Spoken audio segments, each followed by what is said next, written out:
Il Presidente.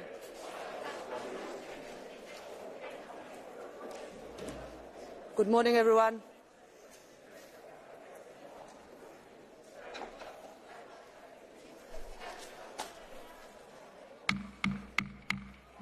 Can I please ask you, colleagues, to have a seat?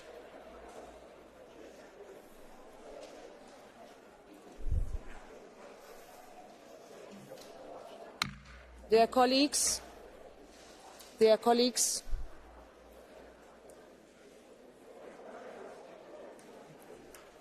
colleagues, could I please you all ask you to have a seat, please?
Has brought those words to life in the last 12 months.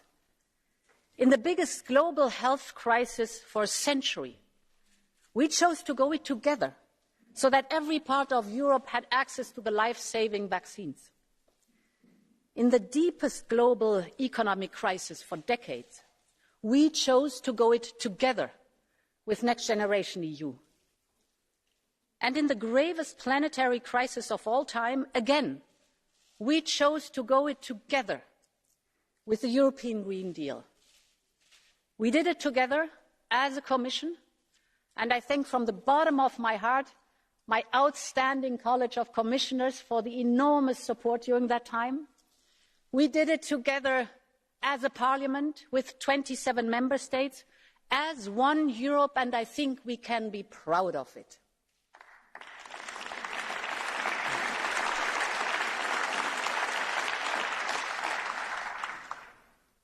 But Corona times are not over, and there is still much grief in our society as the pandemic lingers. There are hearts we can never mend, life stories we can never finish, and time we can never give back to our young. We face new and enduring challenges in a world recovering and fracturing unevenly. So there is no question, the next year will be another test of character. But I believe it is when you are tested that your spirit, your soul truly shines through. And as I look across our union, I know that Europe will pass the test. And what gives me that confidence is the inspiration we can draw from Europe's young people. Because our youth put meaning into empathy and solidarity. They believe we have a responsibility towards the planet. And while they are anxious about the future, they are determined to make it better. Our union will be stronger if it is more like our next generation, reflective, determined, and caring, grounded in values and bold in action. And this spirit will be more important than ever over the next 12 months. This is the message in the letter of intent I sent this morning to President Sassoli and Prime Minister Janša to outline our priorities for the year ahead. Honourable members, a year is long at the time of pandemics. When I stood here in front of you 12 months ago, I did not know when or even if we could have a safe and effective vaccine against COVID-19. But today, against all critics, Europe is among the world leaders. More than 70% of our adult population is fully vaccinated. We were the only ones to share half of our vaccine production with the rest of the world. We delivered more than 700 million doses of vaccines to the Europeans. We delivered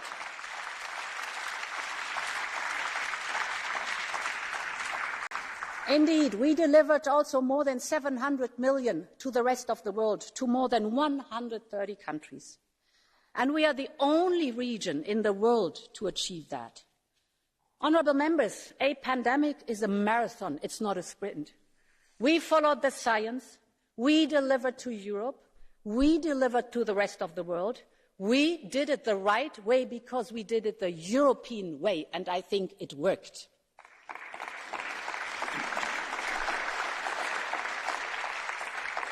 But while we have every reason to be confident, we have no reason to be complacent.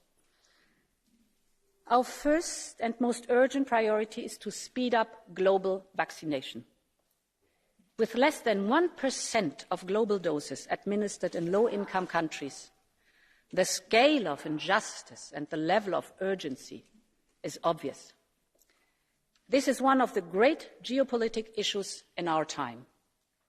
Team Europe is investing €1 billion to ramp up mRNA production capacity with Africa. We have already committed to share 250 million doses of vaccine. I can announce today that the Commission will add a new donation of another 200 million doses until the middle of next year. This is an investment in solidarity, and it is an investment also in global health. The second priority is to continue our efforts here in Europe. We see worrisome divergences between member states what vaccination rates are concerned. So we need to keep up the momentum. And Europe is ready. We have 1.8 billion additional doses secured. This is enough for us and our neighbourhood when booster shots are needed. So let's do everything possible that this does not turn into a pandemic of the unvaccinated. And my third point, the final priority, is to strengthen our pandemic preparedness. Last year, I said it was time to build a European health union. Today, we are delivering. With our proposal, we get the HERA authority up and running. This will be a huge asset to deal with future health threats earlier and better. We have the innovation and scientific capacity, we have the private sector knowledge, we have competent national authorities, and now we have to bring all that together, including massive funding. So I am proposing a new health preparedness and resilience mission for the whole of the European Union, and it should be backed up by Team Europe investment of 50 billion by 2027 to make sure that no virus will ever turn a local epidemic again in a global pandemic. There is no better return on investment than that. Honourable members, the work on the European Health Union is a big step forward. And I want to thank this House for your support. We have shown that when we act together, we can act fast. Take the EU digital certificate. Today, more than 400 million certificates have been generated across Europe. 42 countries in 4 different continents are plugged in. We proposed it in March. You pushed hard. You helped enormously. 3 months later only, it was up and running. So while the rest of the world was talking about, Europe just did it.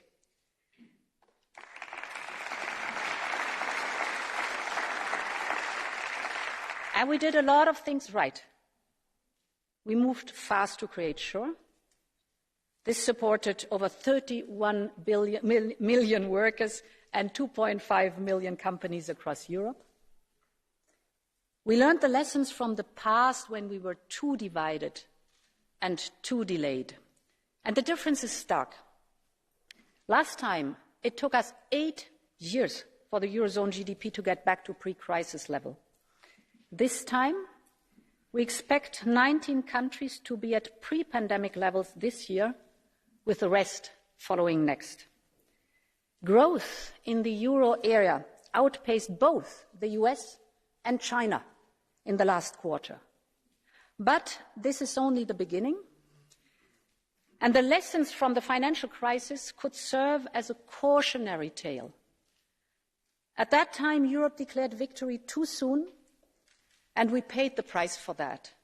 And we will not repeat that mistake. The good news is that with Next Generation EU, we will both invest in short-term recovery and in the long-term prosperity. We will address structural issues in our economy, from labour market reforms in Spain to pension reforms in Slovenia or to tax reforms in Austria, for example.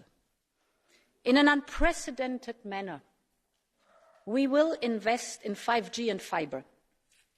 But equally important is the investment in digital skills.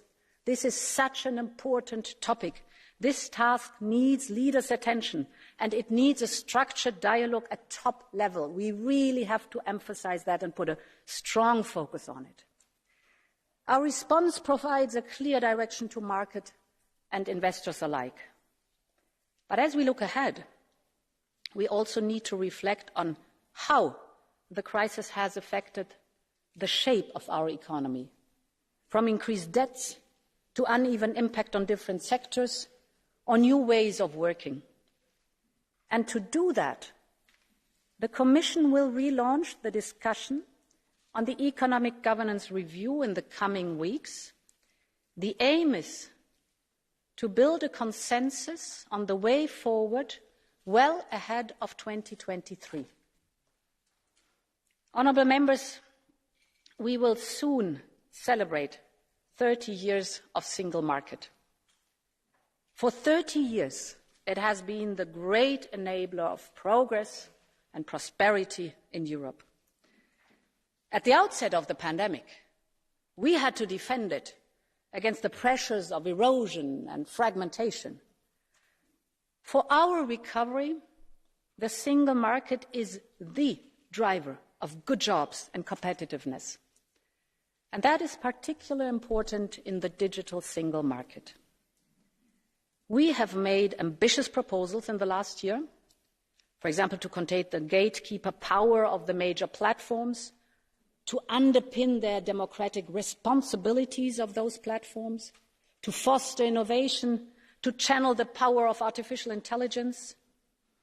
Digital is the make or break issue. And member states also share that view. For example, if you look at the digital spending in Next Generation EU, and you know we have a 20% target, we will even overshoot that 20% target. That is good. That reflects the importance of investing in our European tech sovereignty. But allow me to focus on semiconductors for a moment, these tiny chips that make everything work, from smartphones to electric scooters, from trains to entire smart factories. There is no digital without those chips. And while we speak, whole production lines are already working at reduced speed, despite growing demand, because of a shortage of semiconductors. And while global demand has exploded, Europe's share across the entire value chain, from the design or manufacturing capacities, has shrunk. We depend right now on state-of-the-art chips manufactured by Asia. So this is not just a matter of our competitiveness. This is also a matter of tech sovereignty. So let's put all our forces in it to improve this situation. We will present a new European Chips Act. We need to link together our world-class research, design and testing capacities. We need to coordinate the European level and the national investment along the value chain. And the aim is to jointly create a state-of-the-art European chip ecosystem, including production, that ensures our security of supply and will develop new markets for groundbreaking European tech. And yes, I know this is a daunting task, without any question. It's a big, big goal that I put out there. And I know there are some now that claim it cannot be done. But they have said the same 20 years ago about Galileo. And now look where we are. We got our act together. Today, Europe's satellites provide the navigation system for more than 2 billion smartphones worldwide. So we did it once. We are world leaders in Galileo now. Let's be bold again, and let's focus all our forces on the semiconductors, and let's go and be a world leader again. This should be our aim.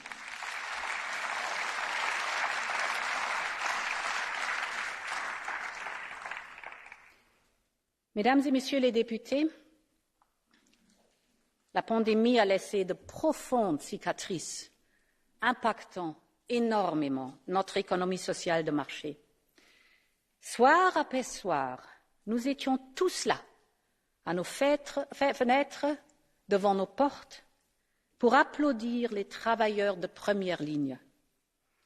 Nous avons tous senti combien nous dépendions de ces travailleurs, de celles et ceux qui se dévouent pour un salaire inférieur, moins de protection, moins de sécurité.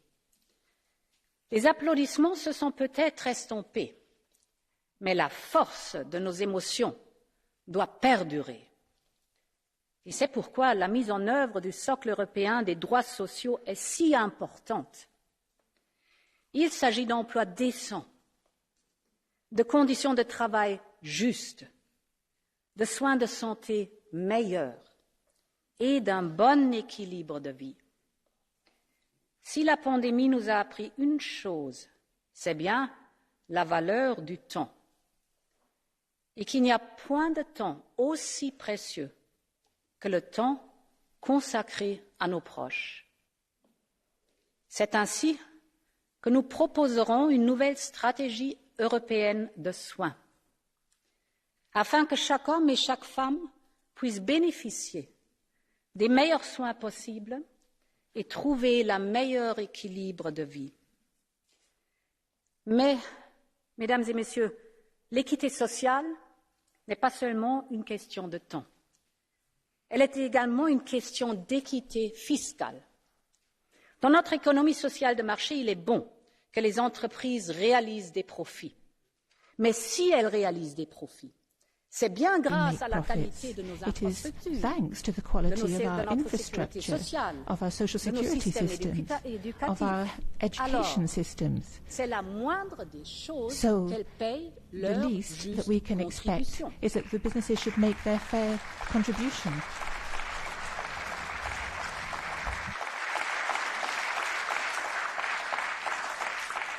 Et c'est pourquoi nous continuerons And à that lutter is why contre we will l'évasion et la continue to fraude fight fiscale. against tax Nous fraud and tax proposerons un evasion. projet We de loi ciblant are going les to profits propose dissimulés a legal derrière act des to try sociétés to écrans. get at the Et nous mettrons profits tout en hidden œuvre behind pour sceller l'accord false mondial companies, historique sur le store taux minimal companies, d'impôt and we sur want les to sociétés. mobilize efforts to Payer achieve un a worldwide juste minimum montant d'impôt corporate n'est tax. pas seulement une To question pay a de fair amount of finances tax publiques, is not just a mais question of surtout ensuring une proper simple public finances, question but it is d'équité. quite simply a question of fairness and Mesdames et justice. Messieurs les députés, Ladies and nous gentlemen, avons tous profité des fondements de notre économie we have all européenne benefited from the foundations of our European social market economy.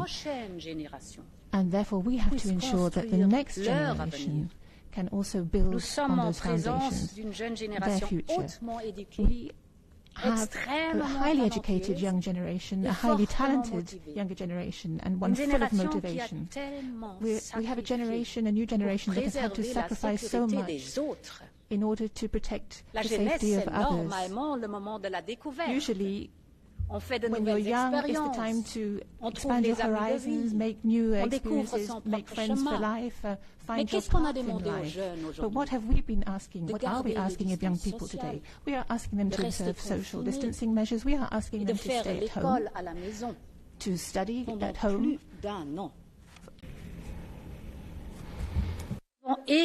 But we also have to ensure that we don't create new rifts, because Europe needs all its young people. We have to encourage those who are falling through the gaps in the net, those people who do not have a job, those people who are neither in education or training. For those young people, we want to offer a new program, ALMA. ALMA will offer young people the possibility to get some temporary work experience in another member state, because they too have the right to have an experience like Erasmus, to gain skills and experience, to create links and to forge a new European identity. But if we want to redesign our union in their image, young people also should be able to shape the future of Europe. Europe should have a soul and a vision that speaks to those young people, as Jacques Delors called for when he said, how can we build Europe if young people do not see it as a collective project, as a project that reflects their future? And this is why we will propose to make 2022 the year of European youth.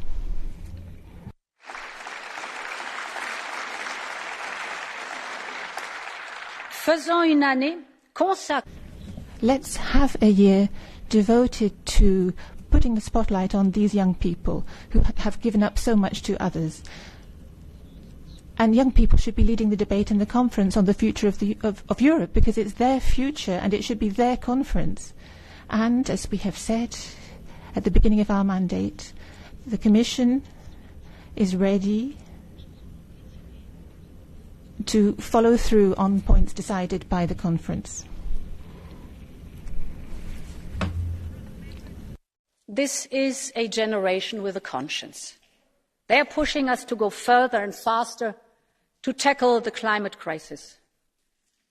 And the events of the summer only served to explain why. We saw floods in Belgium and Germany, and wildfires burning from Greece to the hills in France. And if we don't believe our own eyes, we only have to follow the science.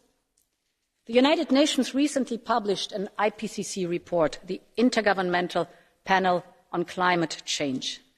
It is the authority on the science of climate change. The report leaves no doubt.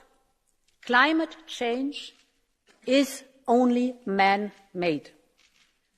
But since it is man-made, we can do something about it.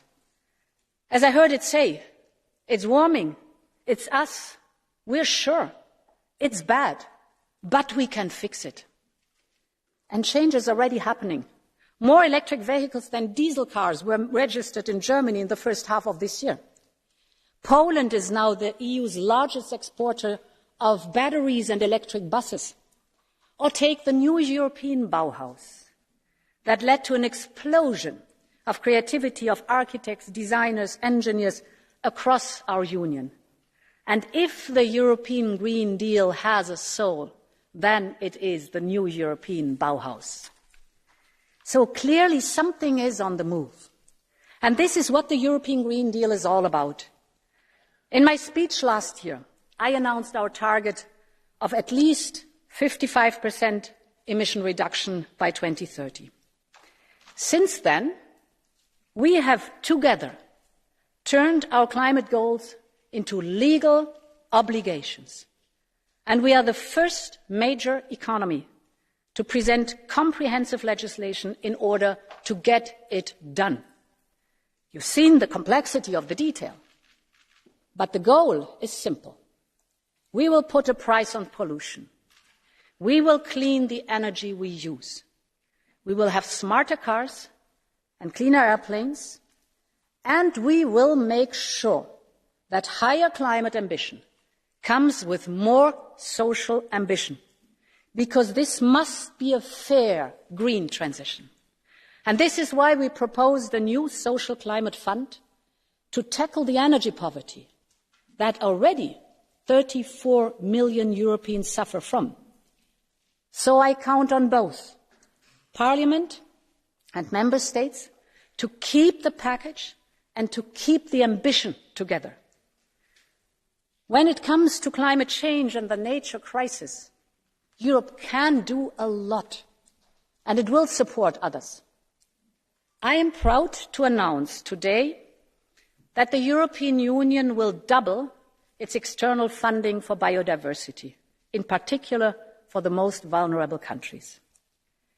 But Europe cannot do it alone. The COP26 in Glasgow will be a moment of truth for the global community.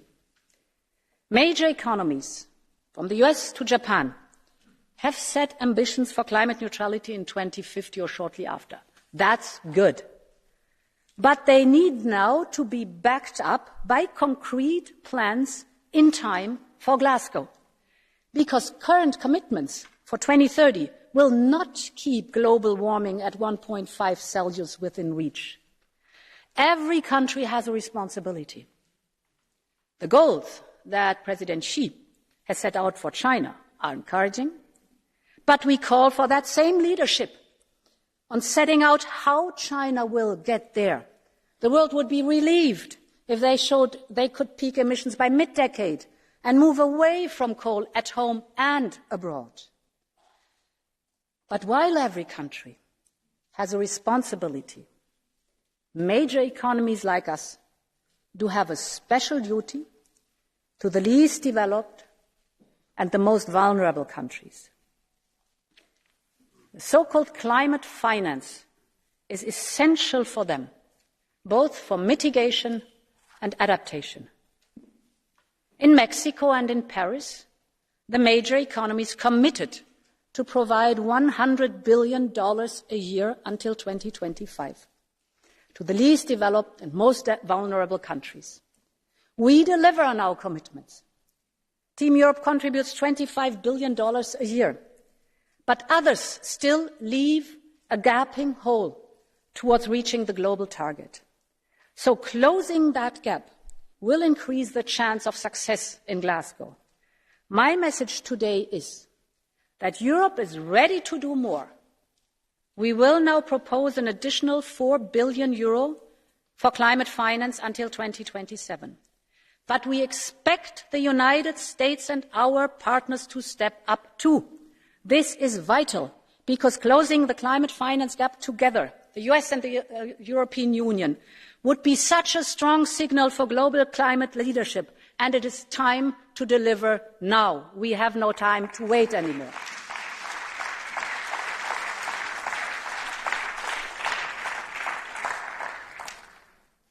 Honourable members, this climate and economic leadership is central to Europe's global and security objectives.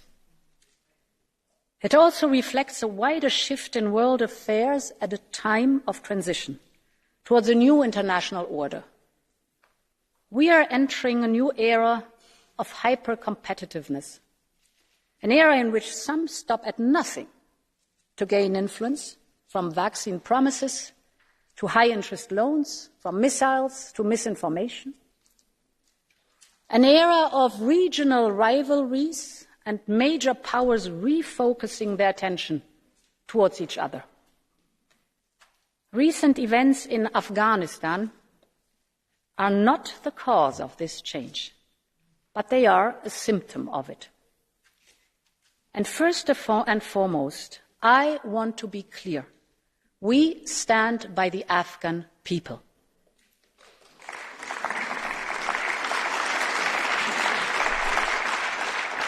We stand by the Afghan people, the women and children, prosecutors, journalists and human rights defenders. I think in particular of women judges who are now in hiding from the men they jailed. They have been put at risk for their contribution to justice and the rule of law. We must support them, and we will coordinate all efforts with member states to bring them to safety.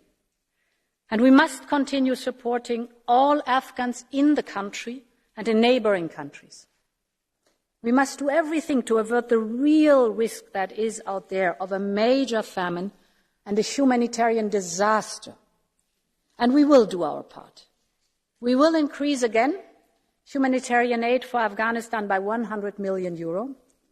This will be part of a new, wider Afghan support package that we will present in the next weeks to combine all our efforts. Honourable members, witnessing events unfold in Afghanistan was profoundly painful for the families and friends of fallen servicemen and servicewomen. We bow to the sacrifice of those soldiers, diplomats and aid workers who laid down their lives for our common cause. To make sure that their service will never be in vain, we have to reflect on how this mission could end so abruptly. They are deeply troubling questions that allies will have to tackle within NATO. But there is simply no security and defence issue where less cooperation is the answer.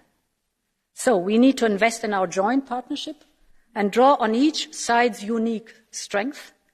And this is why we are working with Secretary-General Jens Stoltenberg on a new EU-NATO joint declaration to be presented before the end of the year. But this is only one part of the equation.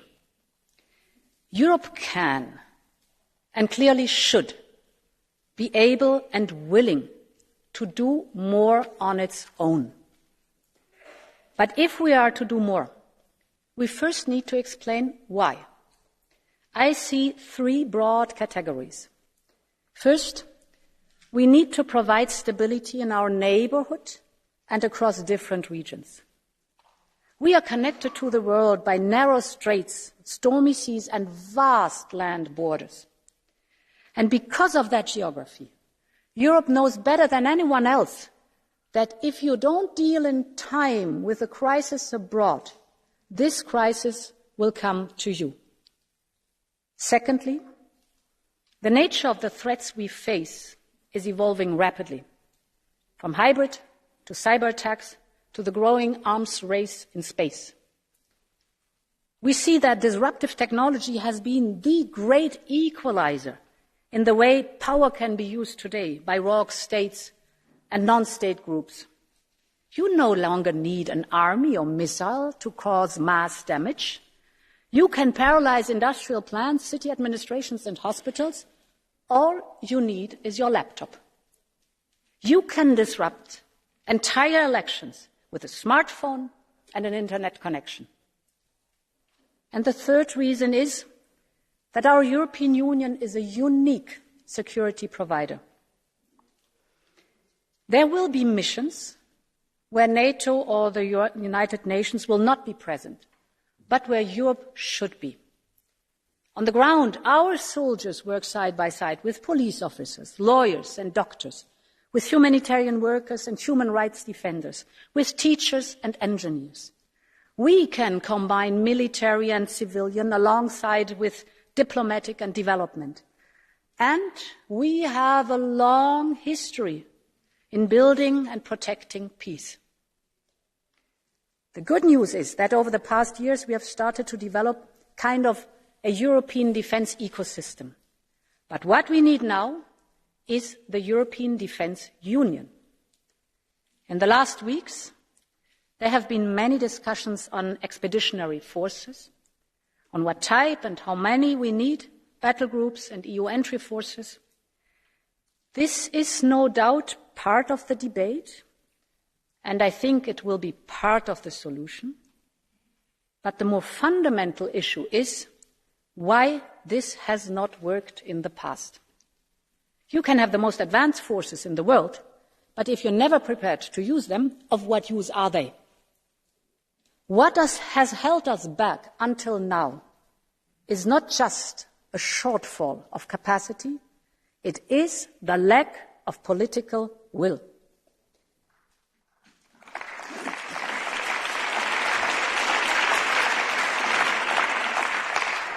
And if we develop this political will, there's a lot that we can do at EU level. Allow me to give you 3 concrete examples. First, we need to build a foundation for collective decision-making, and this is what I call situational awareness. We fall short if member states active in the same reason do not share their information at the EU level. It is vital that we improve intelligence cooperation, but this is not just about intelligence in the narrow sense.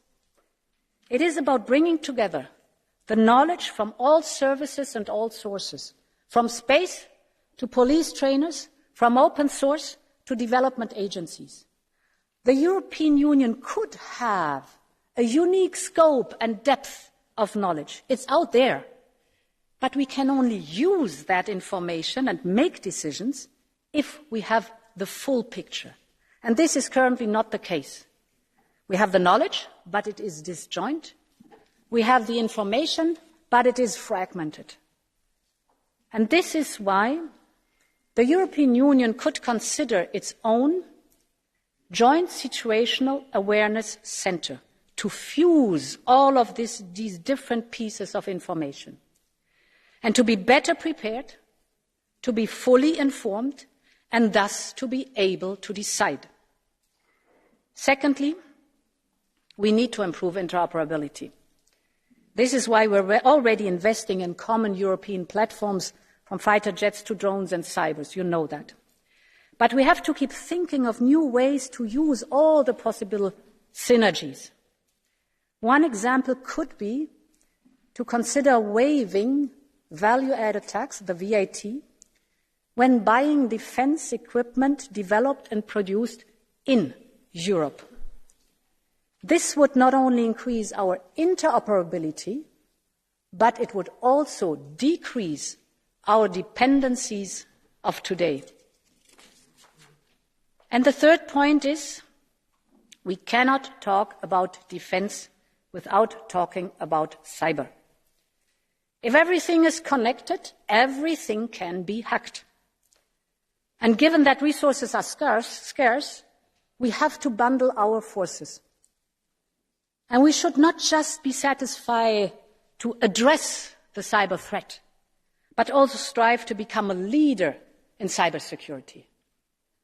It should be here in Europe where cyber defence tools are developed. And this is why we need a European cyber defence policy, including legislation on common standards under a new European Cyber Resilience Act. So, we can do a lot at EU level. But member states need to do more too. And this starts with a common assessment of the threats we face and a common approach to dealing with them. The upcoming strategic compass is the key process to this discussion. And we need to decide how we can use all the possibilities that are already in the treaty. And this is why, under the French presidency, President Macron and I will convene a summit on European defence. Honourable members, it is time for Europe to step up to the next level.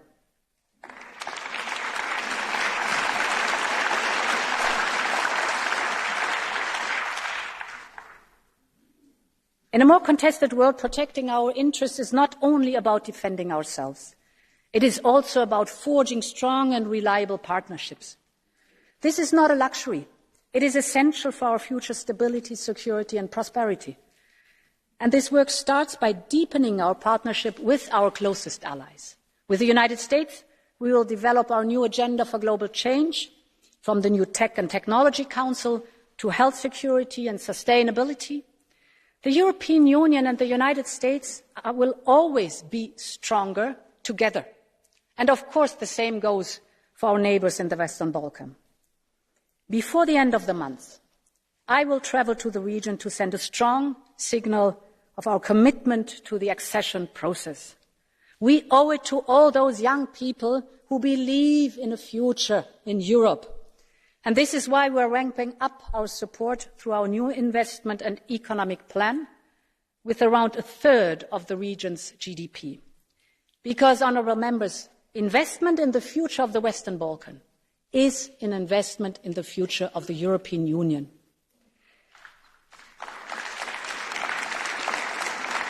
And we will also continue investing in our partnership in our neighbourhood, from stepping up our engagement in the Eastern Partnership to implementing the new agenda of the Mediterranean and continuing to work on the different aspects of our relationship to Turkey. Honourable members, if Europe is to become a more global player, it also needs to focus on the next generation of partnerships. In this spirit, today's new EU Indo-Pacific strategy is a milestone. It reflects the growing importance of the region to our prosperity and our security, but it also reflects the fact that autocratic regimes use it to try to expand their influence. Europe needs to be more active and to be more present in the region. So, we will work together to deepen trade links, strengthen global supply chains, and develop new investment projects on the green and digital technologies.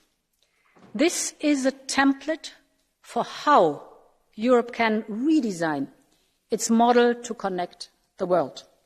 We're pretty good at financing roads, but it does not make any sense for Europe if we build a perfect road between a copper that is Chinese copper mine that is Chinese-owned and a harbour that is Chinese-owned.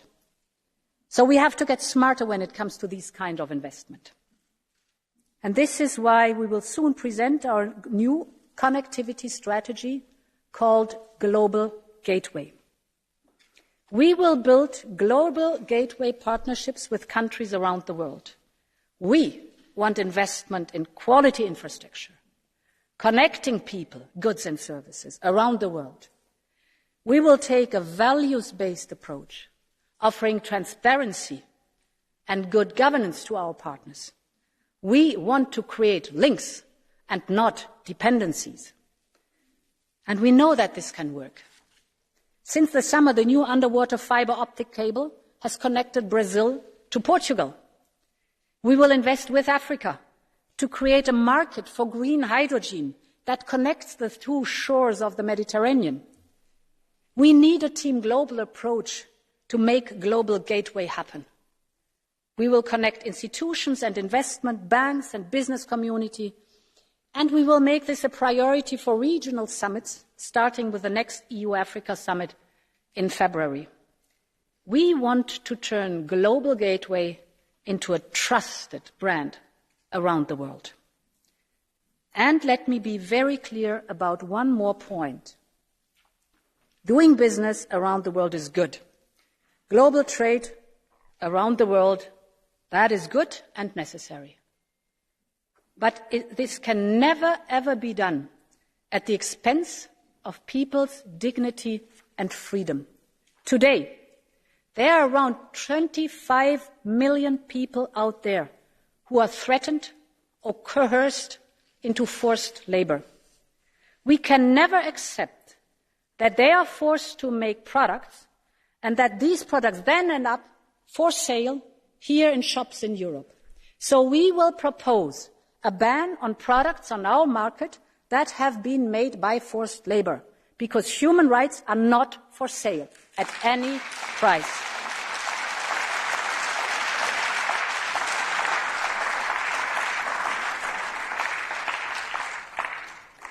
And, honourable members, human beings are not bargaining chips.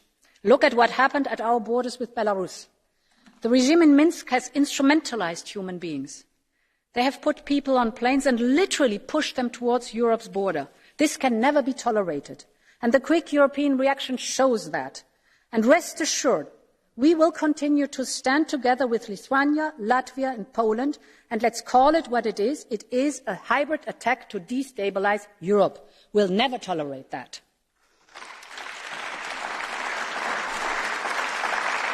These are not isolated events. We saw similar incidents at other borders, and we can expect to see it again. And this is why, as part of our work on Schengen, we will set out new ways to respond to such aggression and ensure unity in protecting our external borders. But as long as we do not find common ground on how to manage migration, our opponents will continue to target this. Meanwhile, human traffickers continue to exploit people through deadly routes across the Mediterranean. And these events show us that every country has a stake in building a European migration system. The new Pact on Migration and Asylum gives us everything we need to manage the different types of situations we face. All the elements are there. This is a balanced and humane system that works for all member states in all circumstances. We know that we can find common ground. But in the years since the Commission presented the Pact, progress has been painfully slow. And I think this is the moment now for European migration management policy. So I urge this House and the Member States to speed up the process. This ultimately comes down to a question of trust.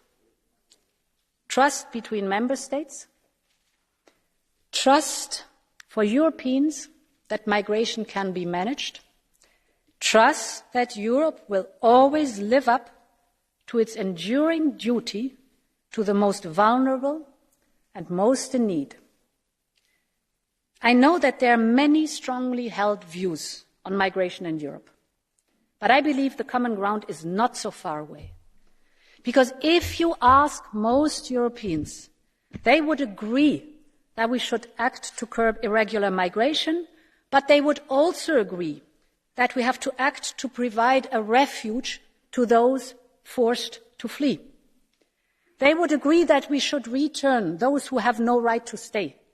But they would also agree that we should welcome those who come here legally and make such a vital contribution to our society and our economies.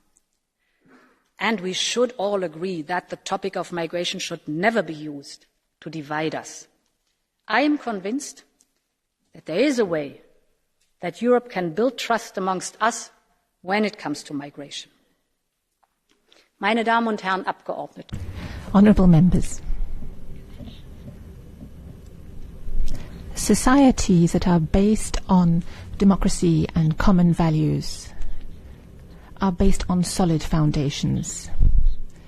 They believe in people, and this makes it possible for new ideas to emerge and to bring about change, to overcome injustice. Trust based on these common values is what brought our founding fathers and mothers together after the Second World War. And it's precisely these values that brought together freedom fighters who tore down the Iron Curtain more than 30 years ago. They wanted democracy. They wanted to freely choose and vote for their governments. They wanted the rule of law. They wanted everyone to be equal before the law. They wanted to put an end to state espionage and spying and combat corruption. They wanted the freedom to be different from the majority, or as Václav Havel so beautifully put it, they wanted all of these wonderful, fantastic European values. This is all part of the humanitarian and religious heritage of Europe. It's part of what we are.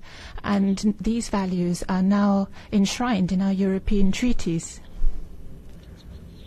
All of us have committed ourselves to respecting these when we became part of the European Union as free sovereign states, we undertook to defend these values, and we will never fail in this determination. Our values are guaranteed by our legal order, and the judgments of the European Court of Justice protect and safeguard these. And these rulings, these judgments are binding, and we will pay attention to these judgments being observed in every single member state of our union. Because the protection of the rule of law is not just a wonderful aim, it's daily hard work and daily attempts at improvement.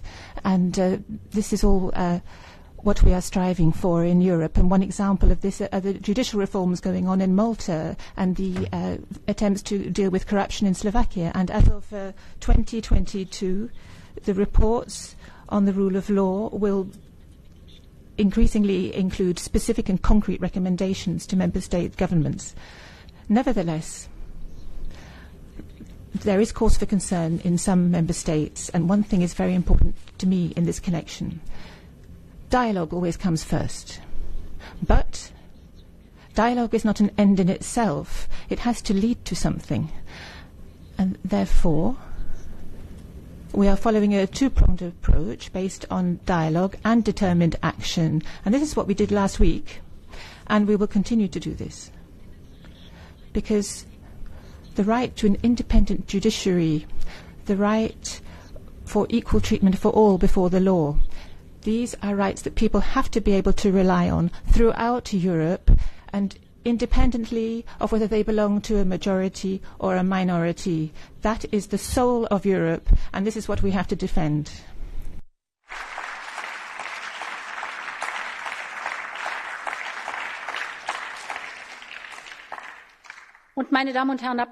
And ladies and gentlemen, honourable members, the European budget is the future of the European Union expressed in figures, and it too has to be safeguarded.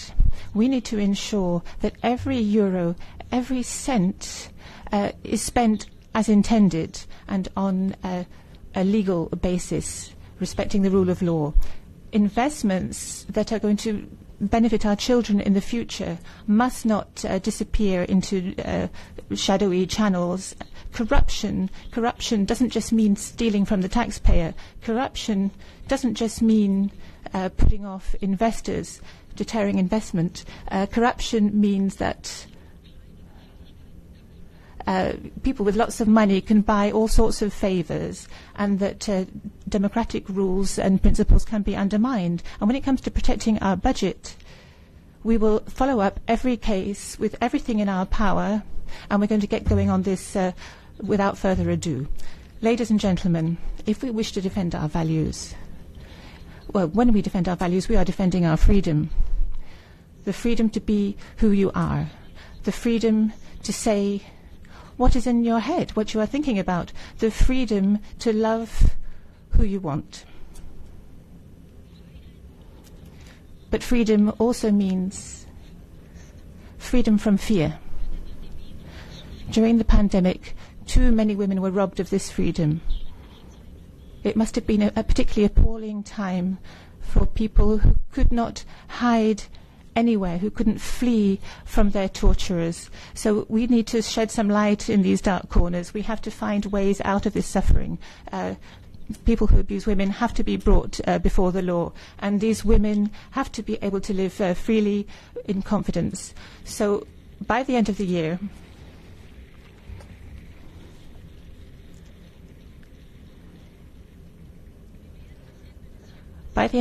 we will come forward with an act to fight violence against women. We're talking about effective criminal law rules and law enforcement. It's about everybody's dignity and the right to justice, which is part of Europe's soul that we will fight for. Honourable members, finally, let us look at one particular freedom that brings together all others, or gives a voice to all others, and that is freedom of the media. Journalists are coming under attack simply because they are doing their jobs. Some are threatened, intimidated or beaten up. Others tragically murdered in our European Union. I'd like to name some names.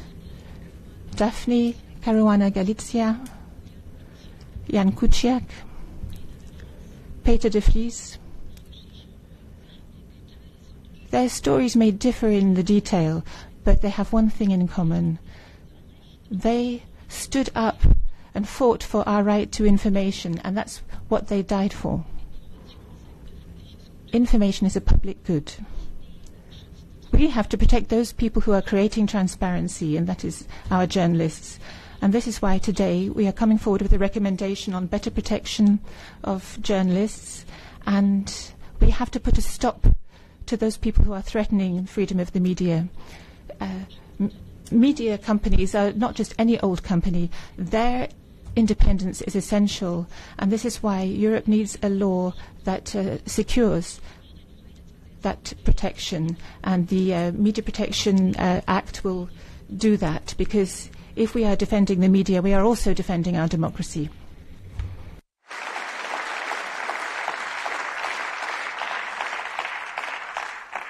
Honourable members, strengthening Schumann's European idea that I invoked earlier is a continuous work.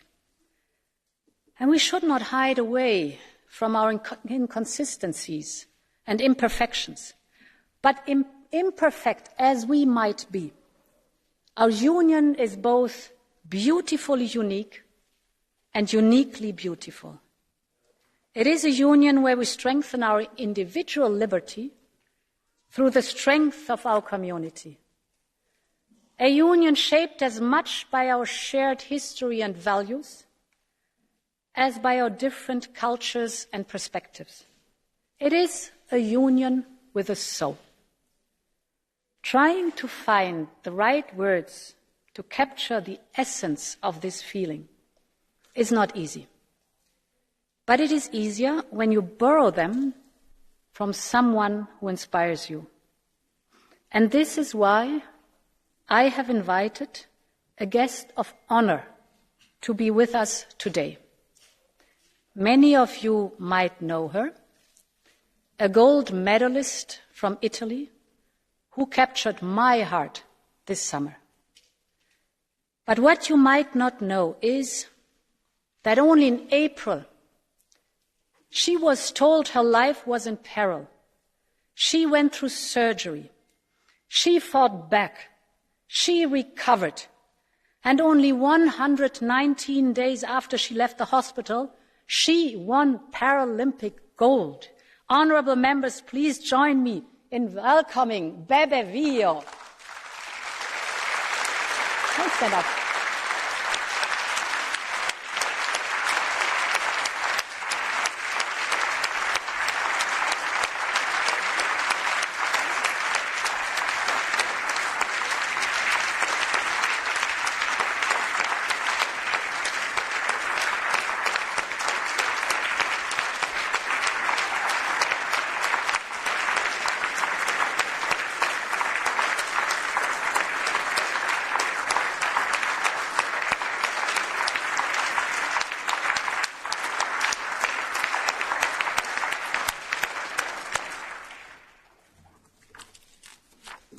Bebe has overcome so much, so young.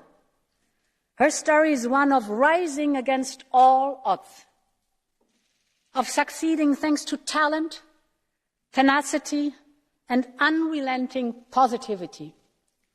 She is the image of her generation, a leader and advocate for the causes she believes in.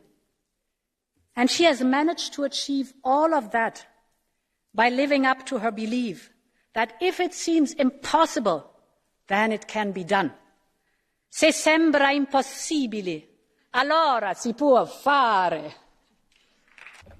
So, believe you something, you can do it. And this was the spirit of our European founders, and this is the spirit of Europe's next generation. So let's be inspired by Bebe and by all the young people who change our perception of the possible, who show us that you can be what you want to be, and that you can achieve whatever you believe in. Honourable members, that is the soul of Europe. That is the future of Europe. Let's make it stronger. Viva l'Europa! Long live Europe.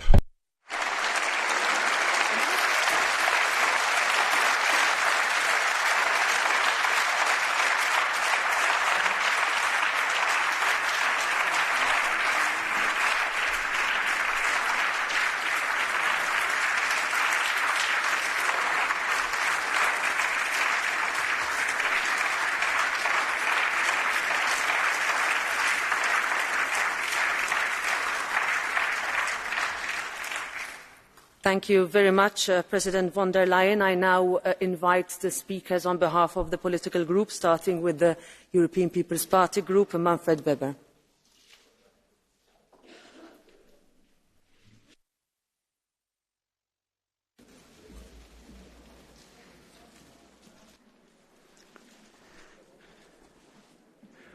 Vice President Metsola, President von der Leyen, Minister Loga, dear colleagues, dear ladies and gentlemen, debating the State of the Union means today the first focus on what the pandemic has brought.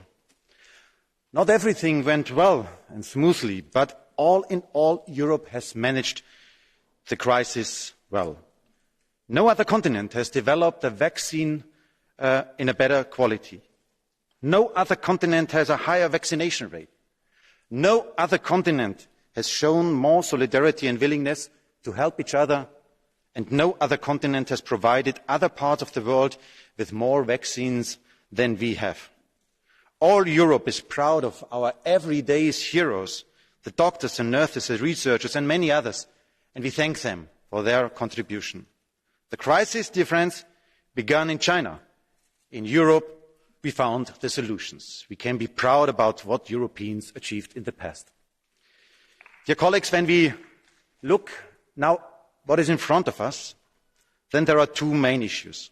We are emerging stronger from the crisis, but this crisis has caused and left deep social and economic wounds. Many people fear for their existence, for their jobs. Only if we create jobs, then we can secure our prosperity and we can care about the weakest in our society, and we will defend the European way of life. Alongside the Green Deal, we are thinking as EPP that now is also time for a jobs deal. And in addition to this, after Afghanistan, we really need now a common foreign and defence policy. Joe Biden is clear. The US is no longer a world policeman. But where is Europe? Russia and China are just waiting to fill the vacuum, and that would be fatal for the future. We would wake up in a world in which we and also our children will not want to live. That's based on these 2 points. I want to make very concrete proposals for what do we have to do now. Firstly, the rapid development of a vaccine was only possible because the authorities worked quickly during the approval process. That was the BioNTech founders told us. No blockades, but this speed is what we also need now in other fields of the research sector and in the investments for the climate protection. With an immediate action plan for cutting bureaucracies in the European Union, we should work together with all stakeholders to identify 300 EU regulations that we will abolish or simplify in the next 12 months. Secondly, for the production of an electric car, dear friends, only half the number of employees is needed. Many industrial jobs in the European Union are under threat. New jobs are urgently needed in today's European Union. International trade was and is a job machine. Why not now to pick up this debate with our American friends? Let us negotiate an EU-US trade emergency programme on the mobility sector, on mechanical engineering, in the digital economy, as soon as possible as a first step for a more broader comprehensive trade agreement. And only this will be the way to strengthen the Western economy, key industrial sectors, and together we can protect ourselves against China. The European Union and the US together represent 50% of the global economy. Together, we can start a growth machine that benefits the whole world. Thirdly, dear friends, the pandemic has shown us how important the health sector is. The coming decade will bring a wave of innovation in medicine. We can beat cancer. I want Europe to create 10 million new jobs in the next 4 years with an immediate innovation offensive in this field. At the beginning of the digitalization 20 years ago, we as Europeans overslept the innovation on the internet, and jobs were created in the US and in China. Today, neither the Chinese nor the Americans are ahead with the COVID vaccines, but we are. So let us use our know-how right now. Fourthly, defence. We and I fully welcome the initiatives from Ursula von der Leyen today, and also the decision of the Defence Council in Ljubljana. But what are we waiting for, dear friends? The Lisbon Treaty gives us all options if we want to create a reaction force. So let's do it, and let's do it now. And fifthly, dear friends, global responsibility. Every day, 15,000 children die of hunger worldwide. Every day. The everyday horror. And we hardly speak about it. The weakest suffer most from the COVID crisis. That is why we must reallocate and free up funds, dear friends, like we do it in Afghanistan now, to invest. We need to stop the silent and daily mass death on this world. And finally, dear friends, without law and security, the rest means nothing. That is why we stand for a robust application of the rule of law mechanism inside of the European Union. But that is not enough. Cross-border tax fraud, money laundering, and criminal organizations, mafia, make its way through our societies. And the terrorist threat is still high in Europe. Why don't we finally transform Europol not into a real European FBI? And the European Commission should present in the next 12 months a legislative package to strengthen security in the European Union. Ursula von der Leyen was clear that we can lead the world with the Green Deal. I want to put on the table that we have to have the same ambitions now for new jobs, for our international responsibility and for security. Let's do it. Thank you. Thank you. Thank you very much, Mr. Weber. Now for the group of the Socialists and Democrats, Irache Garcia Perez.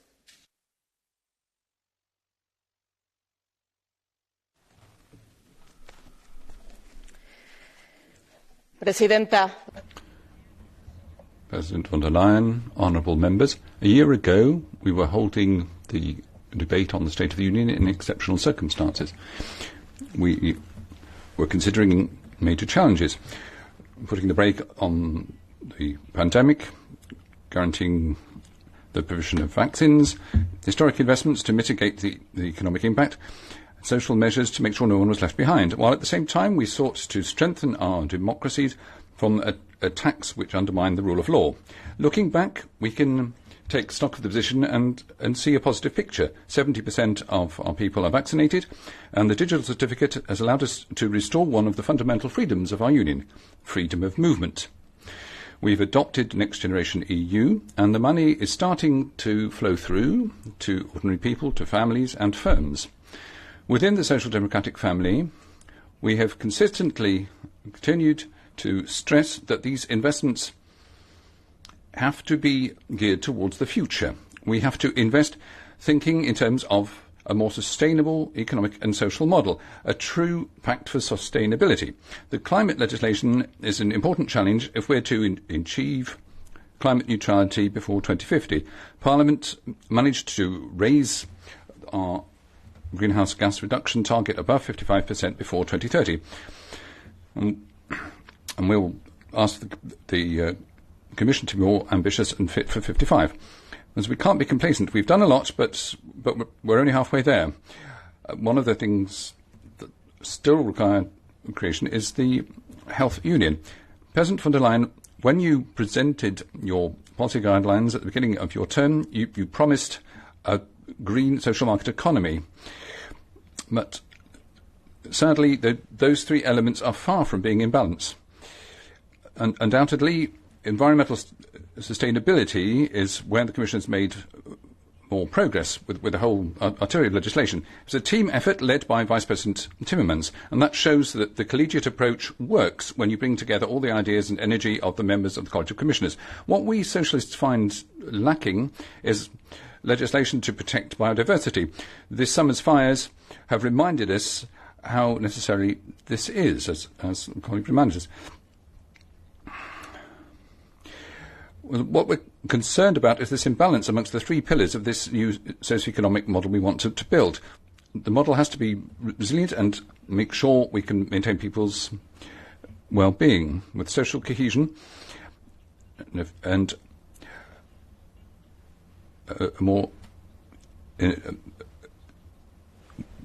we have to be able to cope with a less stable geopolitical position. We have to strengthen the Social Climate Fund. In your report a year ago, the Commission said that a resilient Europe would emerge sooner and stronger from any crisis in pursuit of the UN's Sustainable Development Goals. We mustn't forget that the goal of any policy has to be well-being of people, and I don't think we've done enough on that front. The pandemic has worsened the inequalities of an unfair economic system. The most vulnerable sections of society have suffered the most, and still are. Older people, children, health and care staff, less highly trained people, migrants, and as ever, they're being used as scapegoats for populist and xenophobic messaging. We need to reform governance with indicators taking account of human development. We need a true social pillar. The Porto Social Summit was a first step forward, but we need clear goals to press ahead. And I want to underscore a fundamental element, gender parity. You made a lot of points this morning, President von der Leyen. May I say on behalf of my group that the Commission's announcement that you will come out with a law against gender violence in Europe is undoubtedly wonderful news. It's excellent. For years now, for years and years, we've been calling for this European legislation to fight the greatest scourge that exists today. Throughout the world and in Europe, women are dying. They're being murdered just because they're women, and we cannot stand by arms folded when this happens. And may I say to you that I still can't understand how in this House we can have groups who are not prepared to include gender-based violence in the European legal order. We're going to continue to work to ensure that that does happen. It's our moral duty, and talking about moral duties, migration and asylum policy is another urgent need. We can see what's going on in Afghanistan, and we can see that Europe needs to speak with a single voice in foreign policy. Let's be brave. We have to move beyond the rule of unanimity when determining foreign policy. And the state of law is crucial.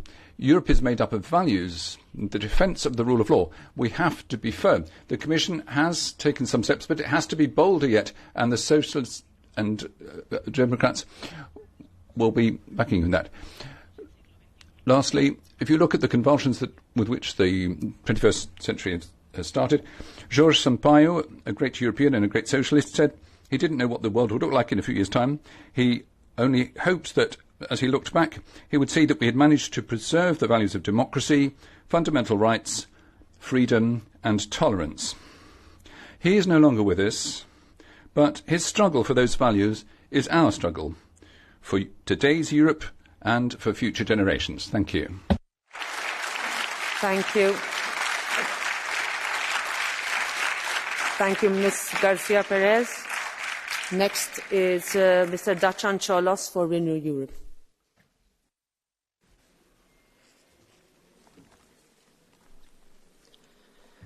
Madam President, we are now nearly halfway through our mandate that the European electorate conferred on us in 2019, and I have to admit that I am impatient. Of course, you're right to recall the achievements of the Union during the pandemic, a historic recovery plan, we have to acknowledge, and a new role for Europe in the field of health.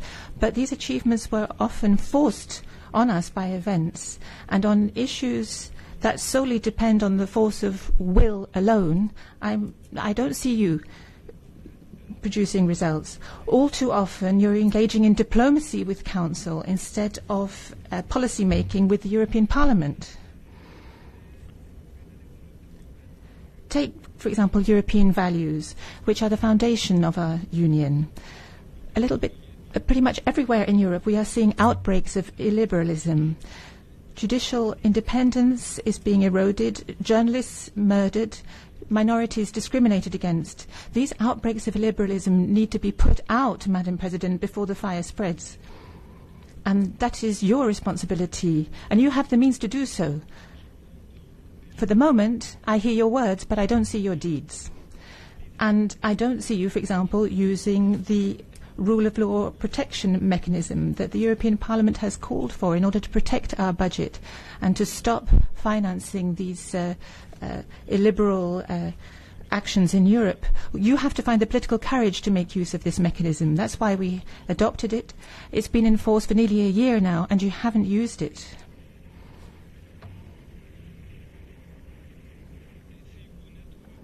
And if you don't find that courage, Madam, we will remind you of your obligation to apply European law by going to the Court of Justice. Madam President, you are engaging in diplomacy with Council instead of policy making with us, and I think it's a mistake. On the Green Agenda, the Green Deal, and the climate package that we discussed at length yesterday, but also on the migratory package, the migration package, on the digital agenda, you need our help to get Council to shift. Your role isn't just to make proposals, but it's also to get results. And it's only in this way that it will be natural for people to trust Europe. And I'm impatient as well for you to bring life to the slogan of the Geopolitical Commission. This is a concept that you presented at the beginning of your mandate, and we really want to see this being realized. The events in Afghanistan remind us how much we need a genuine vision about our defence in all of this complex situation of the 21st century that you so well outlined in your statement. And it also reminds us to what extent our strategic autonomy and even our sovereignty are at stake. We have to affirm these so that never again will we find ourselves at the mercy of decisions taken in Washington, Beijing or Moscow. Charles Michel has realized how important this issue is, but I'm not quite sure if this is the case for the Geopolitical Commission. Perhaps one avenue to explore, Madam, would be to take the lead in the battle to vaccinate the part of the world that is not going to be able to manage on its own. Of course, we welcome that 70% of the adult European population is vaccinated in Europe, but how can we congratulate ourselves when only 3% of the population in Africa has received just one dose, at least? So we wrote to you last week to explain how our budget could be used to speed up the vaccination process in the poorest countries. That, Madam President, is an objective worthy of the Geopolitical Commission.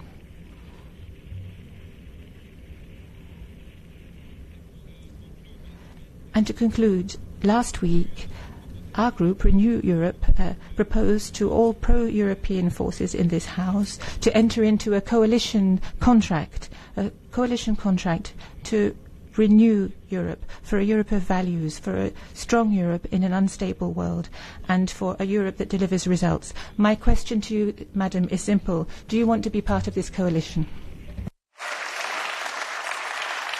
Merci. Merci, Monsieur Cioloș. Merci, Monsieur Cioloș. Je passe la parole maintenant. Thank you, Mr. Cioloș. Now I give the floor to Philippe Lamberts for the Green Group. Madame la Présidente. Madam President, ladies and gentlemen, the summer we've just been through is meant that the European Union has to face up to its responsibilities on two major areas. First of all, the environmental reconversion. We've seen that on the other side of the planet there are ecological disasters, and that reminds us that it is urgent. The most recent IPCC report confirms this, and the worst fears are confirmed. We shouldn't be waiting until 2050 to deal with climate upheaval. We should be doing it today, here and now. We shouldn't foist these problems on future generations. We have to do something now. It's incumbent on us to do that. And we have to use our economic and political power as well as economic power to do that. Let's accelerate the implementation of this. Let's make sure that the ends that we want to achieve and the means to achieve them be applied better. The Olympic motto, faster, higher, stronger, should be something to help us achieve helping the climate. We've seen the Common Agricultural Policy proposal is deaf and blind to the social, climate and biodiversity issues, so that's exactly what we should not be doing. Do the right thing. Let's vote this cap down. When it comes to the Fit for 55 legislative package for carbon neutrality, we have to accelerate things, we have to raise the bar of ambition. Why wait till 2032? Yes, 2032 to tax kerosene. And why not have an objective of cutting our reliance on non-renewable energies? But we can see that fossil fuels are receiving millions and millions of public subsidy every year. And the Parliament wanted this to be stopped immediately, whereas the Commission is taking half measures and wants a graduated, progressive exit from that. But you have the cards in your hand, Madam President. It's a scandal. The whole credibility of the Green Deal is at stake. Let's not forget the environmental transition is not just showing solidarity, it's a question of making sure that if it costs more to produce sustainably and fairly, then let's help out with the tax systems. It's up to the Commission and the European Union to get out of this social and tax competition, which is infernal, to actually give ourselves the means to achieve this transformation, and that's true when it comes to taxing multinationals. Even the IMF says that we should be taxing capital. And what about those who are still reluctant to take action to help the climate because they're worried about jobs and the economy? Well, there are two things we can look at that. Either we're going to fail and there'll be no more economy because we won't be able to live on this planet as human beings, or we achieve this, and then the European Union has to be at the forefront of the transition, because that's where the heart of our competitiveness will lie in the future. Otherwise, we will be reduced to having to buy up solutions that will help us from the rest of the world. After having lost the leadership in the digital domain, the European Union cannot fail on the green revolution. Let's move on to the second major area of importance, and that is making the European Union a geopolitical actor commensurate with its capacities, its ambitions. Following humiliations in Moscow, Ankara, and hardly less subtle in Beijing, we've now seen the most recent attack from Washington. The Afghanistan disaster provoked by unilateral withdrawal by the Americans has shown once again that we are impotent as Europeans. As you, Madam President, my thoughts go first and foremost to the Afghans, who have suffered war for 2 generations, are still now under the iron rule of fundamental Islamism. Our thoughts also go to all our citizens on the ground, whether they be uniformed or not, who've paid with their lives or their health because there's been a lack of strategic vision from their leaders. This disaster at least should give us an opportunity to leap forward, because the European Union could become a major world actor, but we have to give ourselves the resources to do that, and that means sharing sovereignty. It's only through uniting our vision and our powers that we as Europeans will be able to have influence beyond our borders. As individuals, our states, even the biggest amongst them, will remain dwarfs amongst the giant powers, both when it comes to politics and on the military side of things. Now, giving ourselves the resources means that we need to bolster our economic priorities, reinforce our autonomy. As a union, we need to realise that we're linked to our suppliers and our trade interests, not to mention our energy interests, and Xi Jinping and Vladimir Putin are only too well aware of that. Now, giving ourselves the resources is also to bolster our statute as a standard-setting power. When it comes to the digital area, for example, we want to make sure that surveillance systems are helping us and not subjugating us. Giving ourselves the resources means that we need to invest both inside our borders and outside our borders as well, because we shouldn't allow our partners to feel abandoned by the European Union, and we have to make advances against any strategic rivals. We have to understand, how can we defend human rights, democracy and the rule of law if we cannot have them respected within our own union?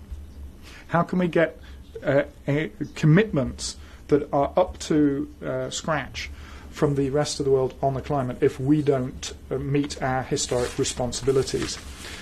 Then finally, giving ourselves the resources is about choosing dignity for the human race.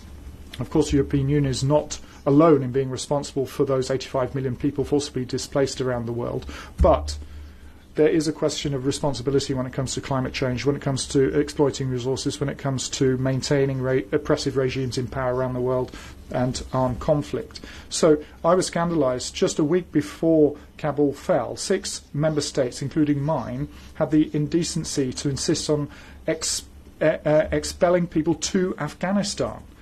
And I'm still scandalised today, Madam President, that the only concern of the 27 member states seems to be avoiding that any Afghan asylum seekers come to our European territory. So let's not trample underfoot our fundamental values or pander to autocrats like Erdogan. We will never be respected as a geopolitical actor if we do that. Madam President, ladies and gentlemen, at the time of Brexit, we recalled again and again that the British government could not have its cake and eat it. It's high time to us as Europeans to apply that common sense to ourselves as well. To be a leader of ecological and energy transition, show solidarity, a respected actor in the world, is something within our reach, as long as we roll up our sleeves and give ourselves the resources we need. Thank you. Merci, Monsieur Lambert. Thank you, Mr. Lambert. And now to Jörg Meuthen on behalf of the Identity and Democracy Group.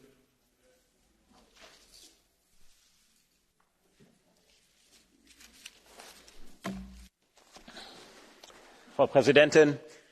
Madam President, President of the Commission, for EU citizens, we don't want soothing words about the State of the Union, just another example of which you've just delivered us. If you look soberly at what we've done, it's just an orgy of spending money. This Green Deal, Fit for 55, the Recovery Fund, this just really means more centralisation and more absurd and pointless subsidisation for more red tape and democracy and telling citizens what to do. And this is all being done with the hard-earned money of the citizens through EU taxes and through the EU raising money on the markets, which was not provided for in the EU treaties for good reason. But this is actually a de facto socialist approach. But saving Europe is not enough. You want to save the world as well. You want to save the world's climate. What hubris! And you want to build up Europe again as if it had been destroyed by the pandemic. That was the case in the Second World War, but it's not the case now. But you don't seem to mind because you have an insatiable desire to acquire more power and more control over people's lives. Have you ever thought that the citizens of the EU just want one thing from the EU? They want to be left in peace. They want to keep their own hard-earned income instead of handing it over to this money-hungry administration in Brussels, instead of having it for their children, for their future.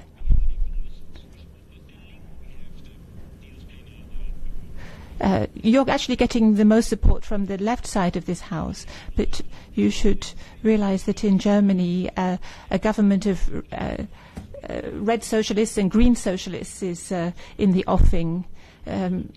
So that will just inspire you to fuel the flames of your spending orgy. When you talk about deals, a deal would imply consenting parties.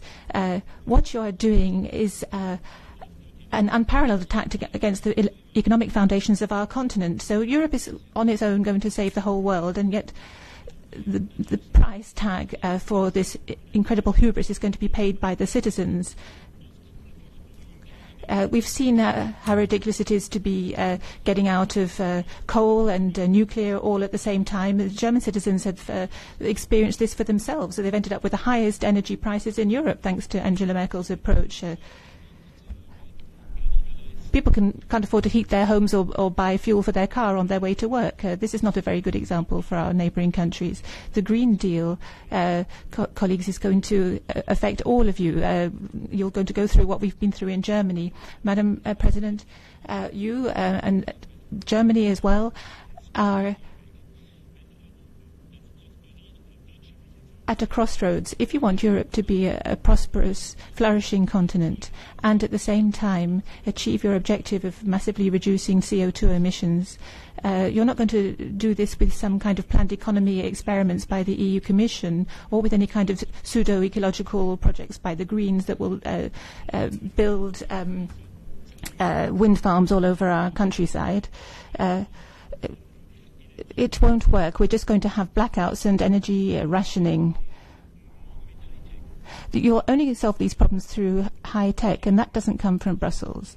High technology will only work as well if we make modern use of the latest generation of nuclear energy. So your whole plan is completely wrong.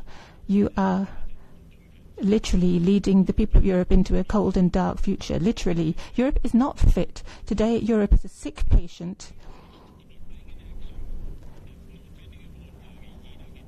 And, of course, it doesn't have the basic requirement for recovery, which is understanding what its problem is.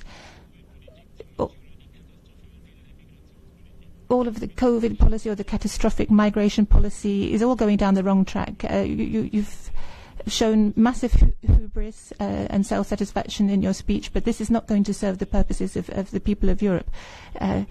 In 25 years' time, Madam, I predict that we will just look back and shake our heads in despair at the misguided policies that we're following today. And, you know, you don't need to have a crystal ball. You can just understand that if you look at the economic facts. At this point, I give the floor to Raffaele Fitto on behalf of the ECR.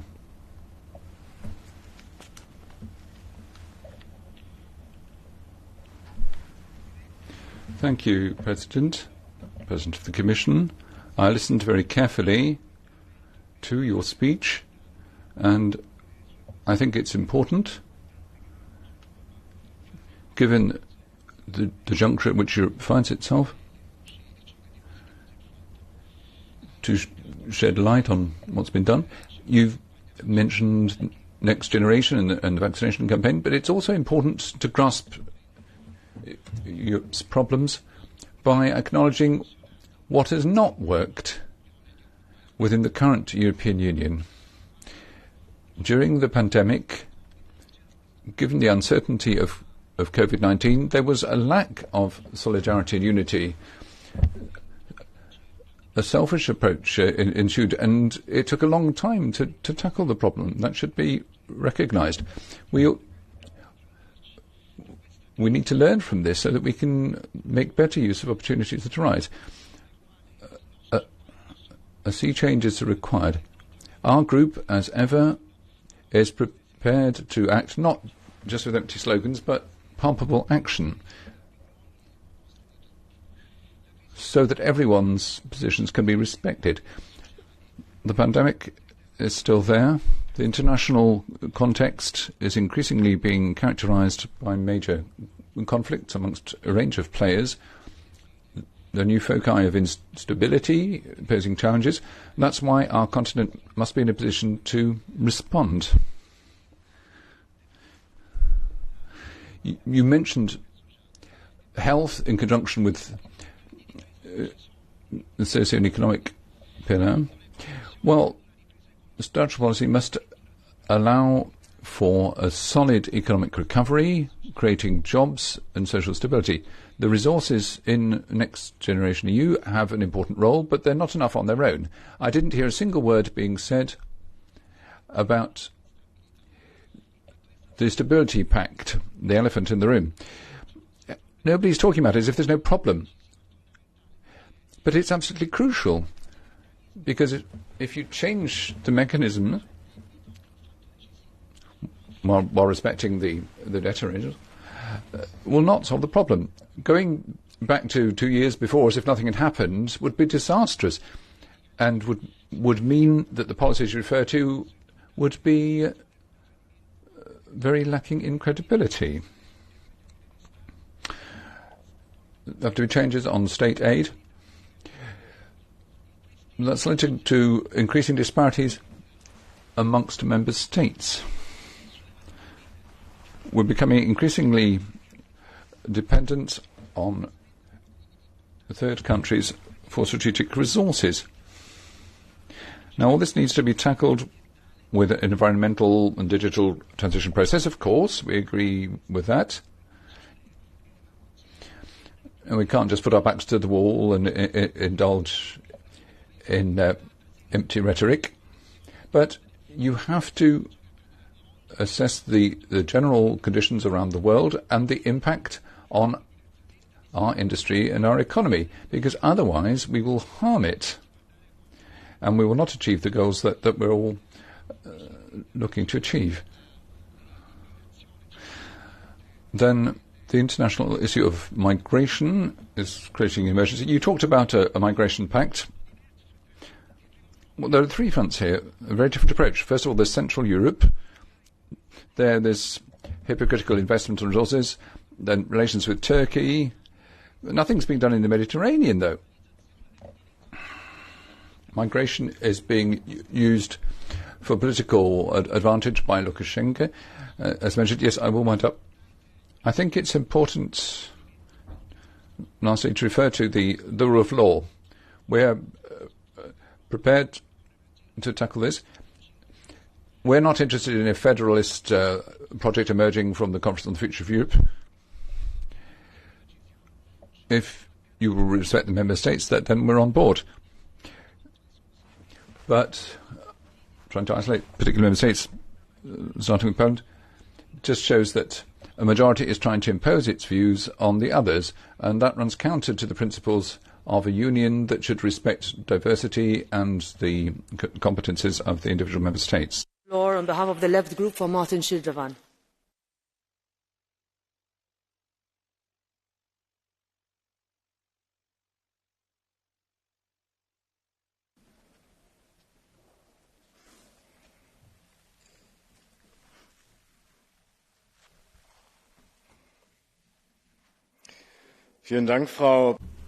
Thank you, Madam President. Ms von der Leyen, you've presented to us today a lot of self-praise, but unfortunately many answers, and above all a convincing idea for a future development of the European Union, was still missing.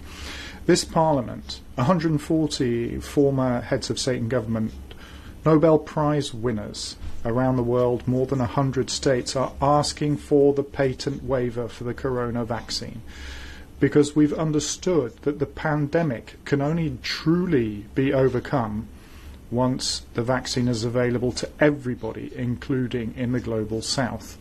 When will the Commission give up its blockade to this waiver on the vaccine in order to protect the health of all Europeans and to avoid the further splitting of our society?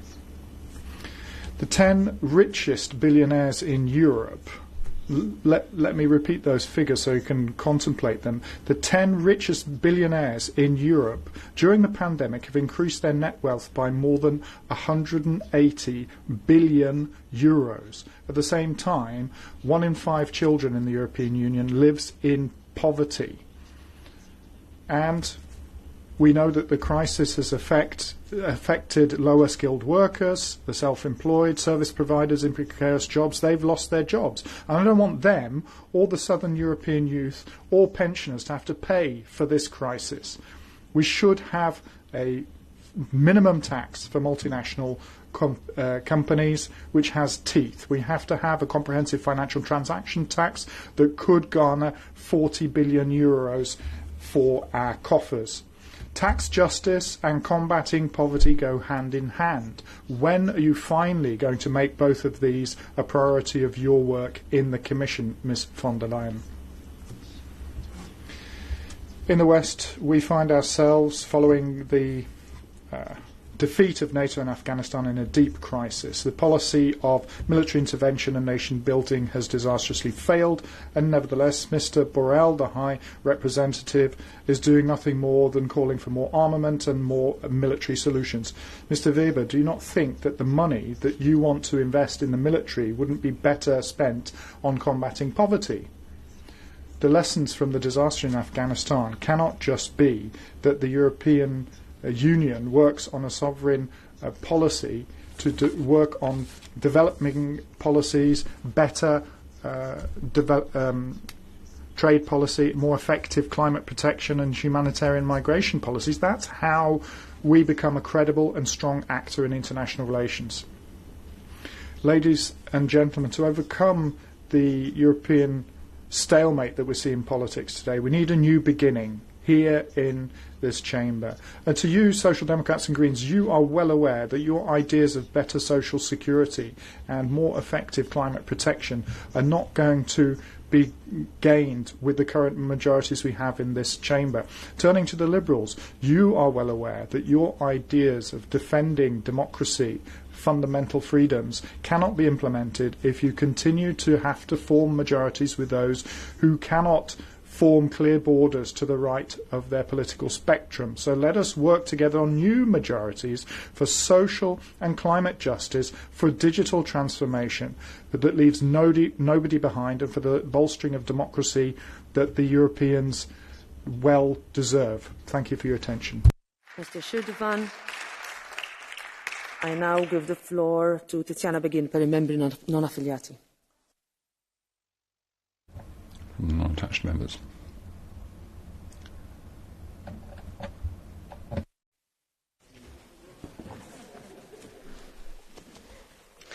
Grazie, Presidente. Thank you, President. President von der Leyen, Commissioner, colleagues, we will shortly have to take important decisions for the future generations. The future lies in our hands. At the moment, the Five-Star Movement has a proposal.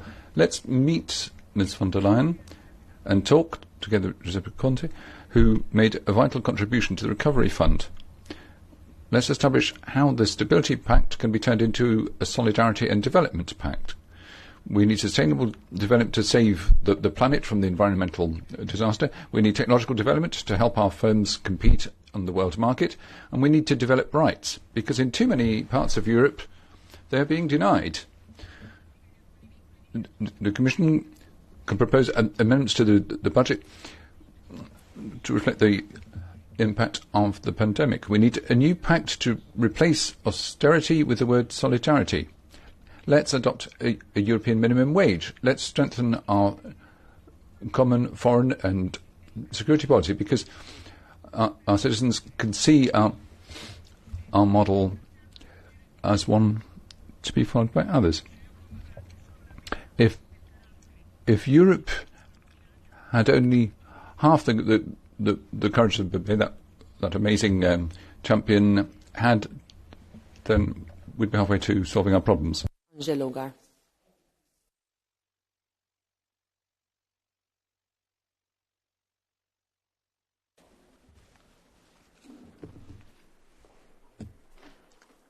Honourable members, Madam President of the Commission. First of all, on behalf of the Council, I thank and congratulate President von der Leyen for her address, a strong and continued pro-European conviction, and her action in this moment when the EU is gradually recovering from the pandemic, but facing great challenges in terms of climate change and the international situation. You underlined strong soul is needed. Strong soul will be delivered from the Presidency side.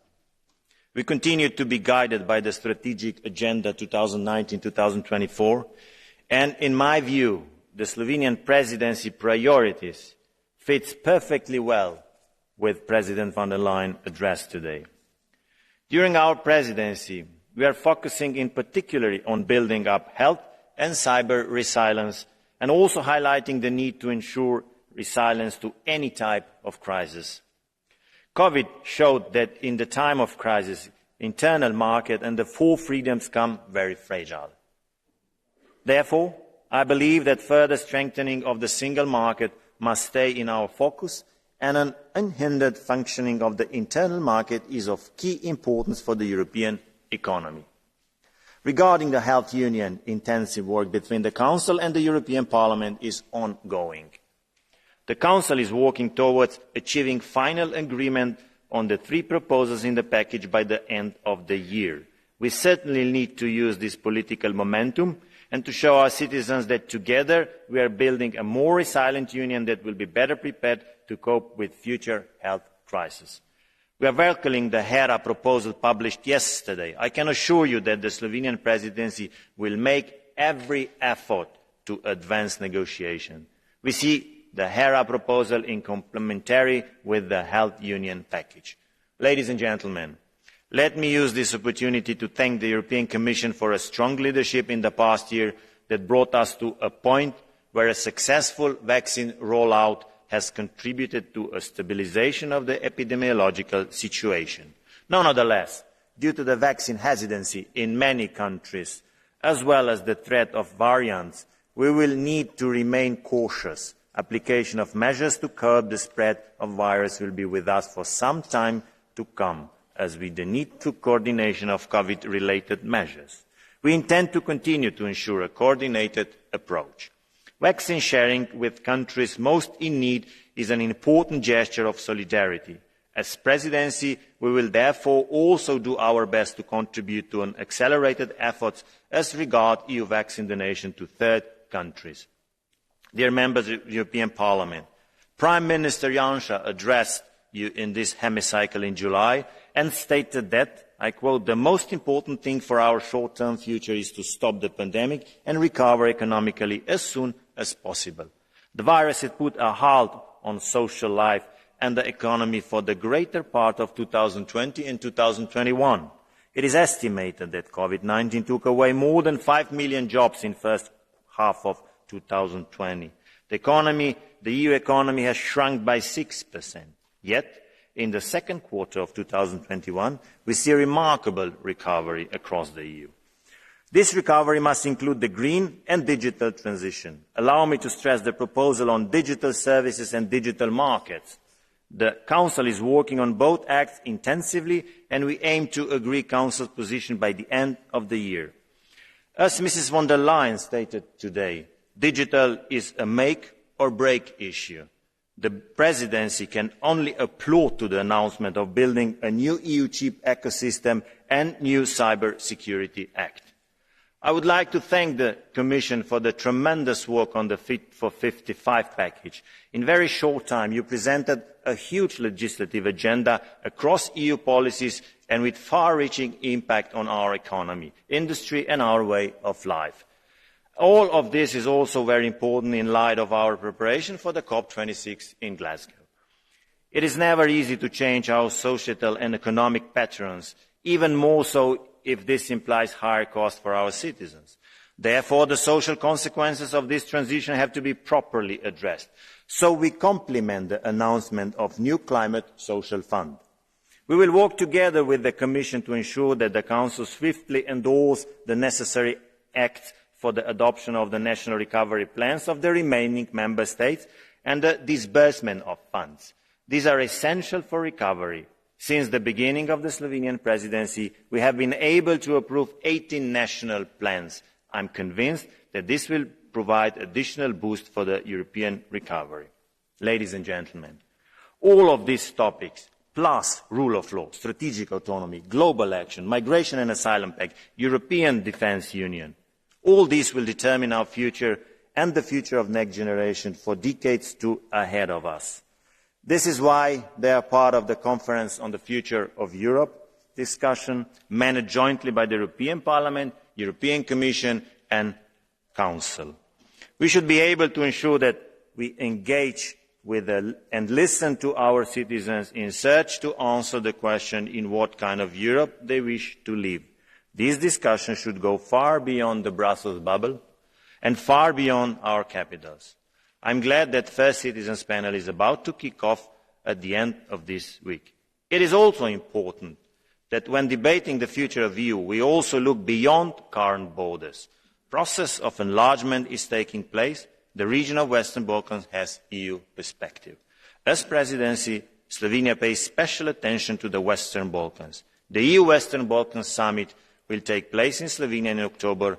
Enlargement should be one of the EU strategic priorities. Accession of the Western Balkan country should be part of our common vision. Finally, we welcome the Commission's letter of intent, which the Council will discuss next week, together with the annual foresight report. We are convinced that the report will be a useful tool not only for political deliberation, but also for finding proper expert solutions to the issues that the world of today and tomorrow face. We look forward to continuing the fruitful dialogue among the three institutions on our common priorities for the next year. The Council will subsequently, in November, discuss the new Commission work programme with a view to the joint declaration on legislative priorities for 2022. Our joint programme can help us and our three institutions achieve results in a focused and targeted way. Let me reaffirm the Council's commitment to this process and assure you that the Presidency will continue to be a determined partner. Let me once again reassure that the Presidency possesses a strong soul, European soul. And if you ask me how to summarise today's State of the Union speech in only 3 words, I would say, together, resilient Europe, the exact motto of Slovenian EU presidency. Thank you very much, Mr. Logar. I now give the floor to Daniel Caspary for 2 minutes.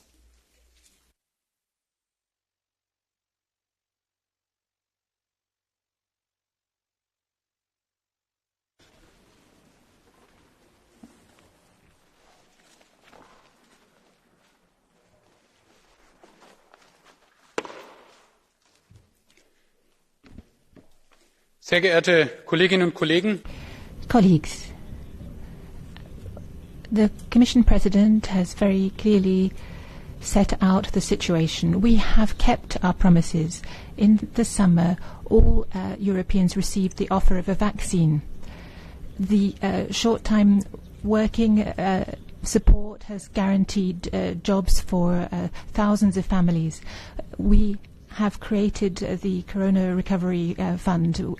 It's an unprecedented step, 750 billion euros to support people and businesses combat the consequences of the pandemic. You said, Madam President, this year, by next year at the latest, all states of the EU will be at least as strong economically as they were before the pandemic. And that is, of course, partly due to the fact that all the member states know that the Corona Recovery Plan represents a unique opportunity and that each member state will have to avail themselves of. But we see that the left part of this House want to keep all of these temporary instruments forever.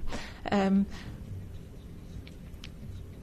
left want to introduce new transfers from rich to poor countries in a banking union where our German savers and investors will have to foot the bill for irresponsible behaviour in other countries. You are in favour of permanent loans being taken out by the EU.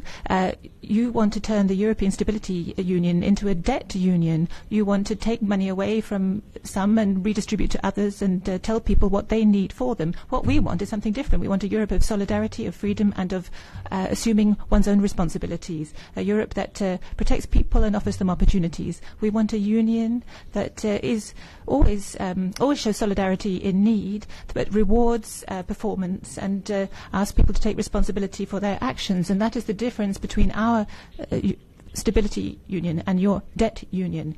This is a debate that we will be continuing over the next weeks and months in this House, but it's also an important issue in the upcoming election campaign in Germany, and it's a point that we need to make clear to our citizens.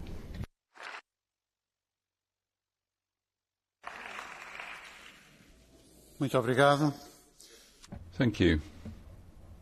Good morning, everyone. I will now give the floor to Simona Bonafé for 1.5 minutes. Thank you, President. We are leaving behind us a period of months that have been difficult, but which have taught us a tough lesson. The pandemic on one side and the Afghan crisis on the other have once again shown us that the challenges of our age can only be confronted if Europe is united, solid and shows solidarity, while being aware of its role in the world. A return to national sovereignty is simply an idea that is no longer legal tender. We're coming up to the halfway mark of this parliamentary term. The next 2.5 years will be crucial to provide some fresh impetus for Europe. We have deployed an amazing instrument, Next Generation EU, to get the economy going again. But that's just the starting point. We have to leave austerity behind us. And we need to reform our economic governance system, which needs an ongoing Eurozone fiscal capacity.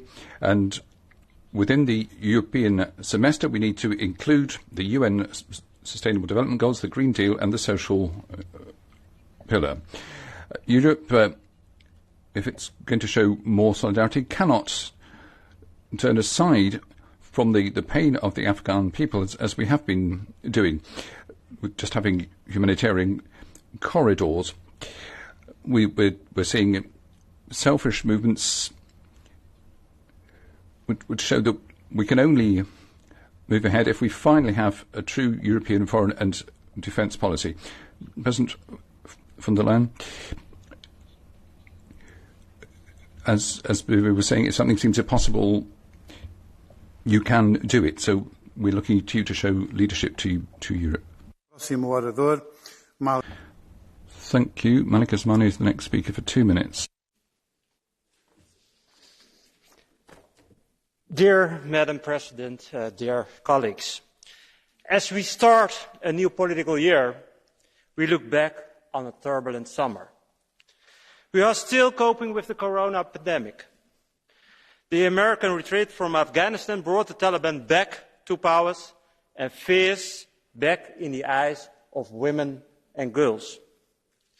We also saw flooding due to heavy rainfall and extreme heat on our own continent. This summer has reminded us there is still much to be done on geopolitics, climate, health, digital, security, our role in the world, and migration, to name a few. There is a need for a strong European cooperation. I think the coming political year should revolve around one word: deliver. Deliver on our role in a world that is increasingly unstable. Deliver on climate policies to cut down emissions, meet our climate target in 2050 and adapt to new climate situations. Deliver on digital. Deliver on security for our citizens and standing for our common values and the protection of the rule of law and democracy, using all instruments available. Deliver on migration to prevent people from taking dangerous routes that take them a long way from home and possibly a life in uncertainty. Deliver on revitalising the European Union with the Conference of the Future of Europe with our citizens at its core.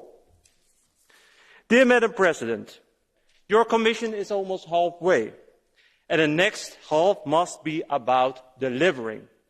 There is enough opportunity to do so, and today we call on you to do so.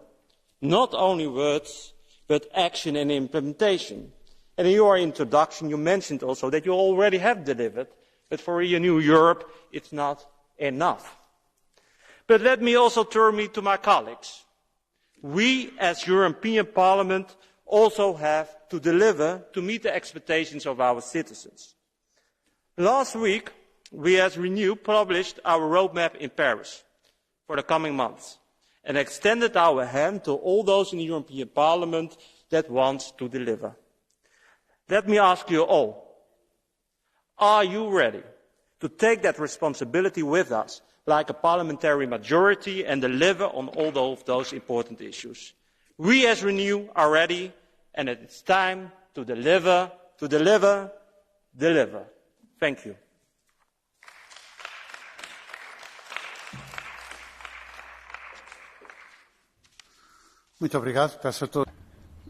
Thank you. I would ask everyone to respect their speaking time, please. Now, Jordi Soler has the floor for 1.5 minutes. Thank you, Chairman. Madam President, the pandemic has shown that when European institutions take the lead in facing common challenges, the EU can deliver results. Vaccine development and purchase, the COVID certificate, Next Generation EU, despite some initial flaws, what has been achieved so far is truly remarkable. With a terrible contradiction, though, that we now have millions of doses waiting in the freezers, while in many other countries vaccination has hardly begun, so we need to step up our solidarity. If we were to face all the big challenges with the same leadership and determination, then as a union we would achieve much more. And we don't lack challenges. For instance, many of our European companies are in a race against time to maintain their competitiveness despite growing demand. They face rising energy and raw material prices, shortage of components, unfair competition from third countries. And we cannot achieve the goals of the Green Deal without them. Let's support our industry with an ambitious strategy. Let's translate the strategic autonomy into something more than just fancy words. On another note, Madam von der Leyen, today the Catalan and Spanish governments are formally resuming negotiations on how to solve the ongoing political conflict between Catalonia and Spain. I know you will argue this is an internal matter, but we both know this is not entirely true. The EU should follow this negotiation and embrace it as much as it can, because in a democratic space, as we want the European Union to be, conflicts on self-determination require a democratic and negotiated solution. Other authoritarian-like responses have no place in our Union. Thank you.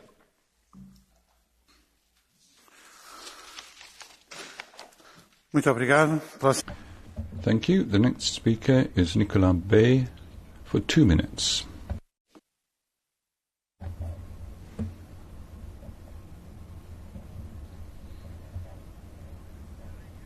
Ms. von der Leyen, you graced us with an endless speech as ever on the State of the European Union, and we can see you're very pleased with yourself, but you're the only one who is.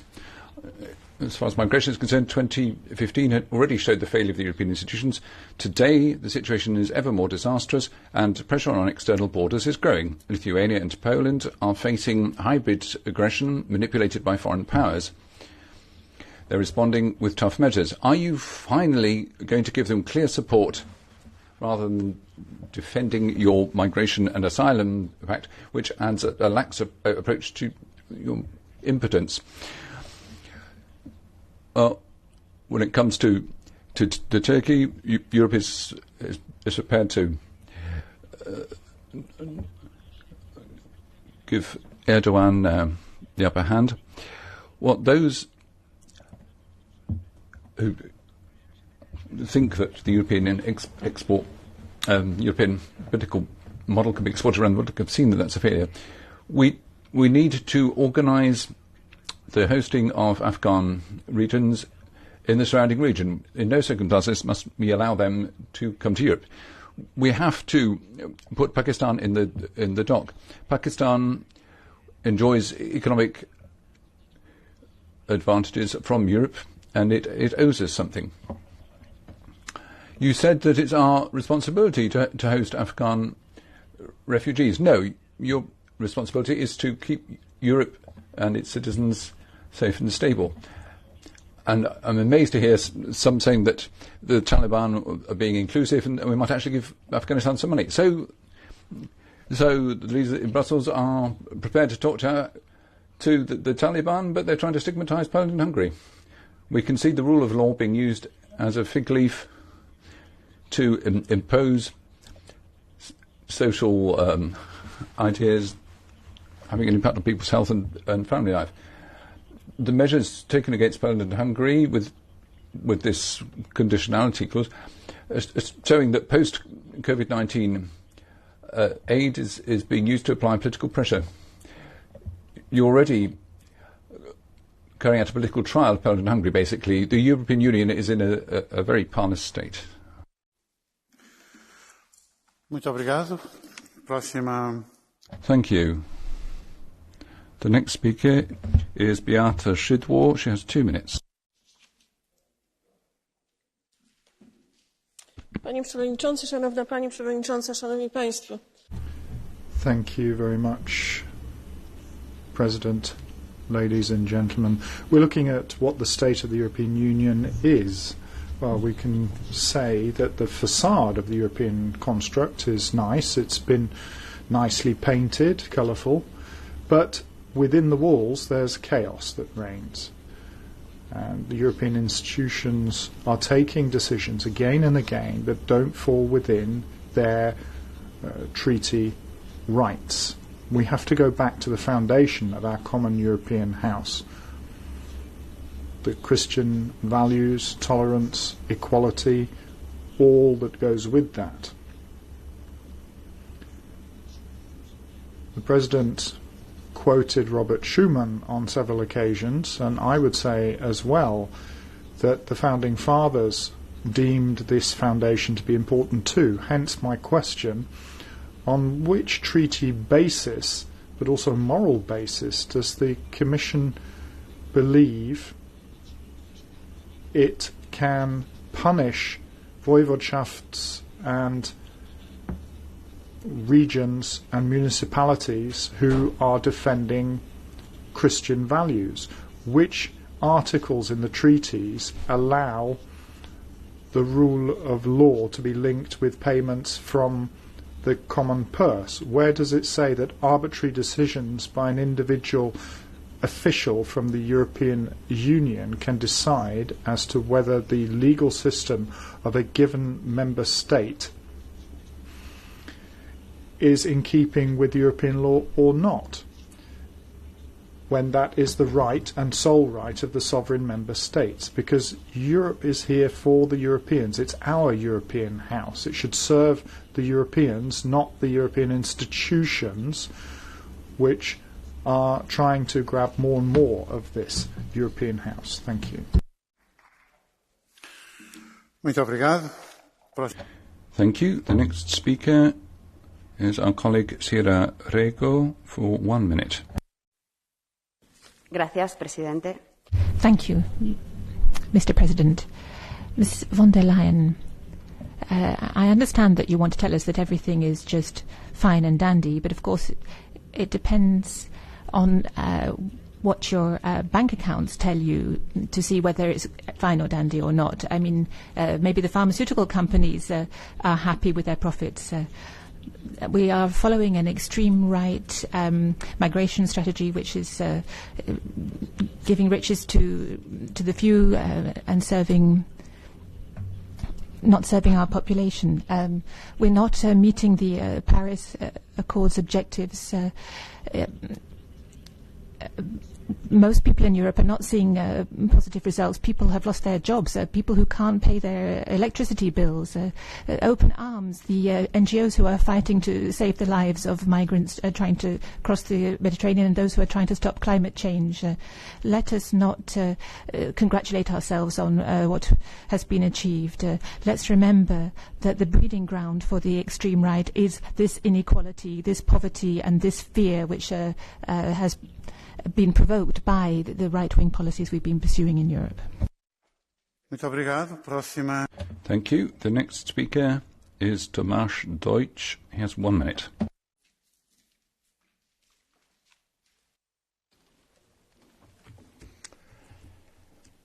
A közép-európai térség országaival fennálló vitáit Brüsszel hatalmi.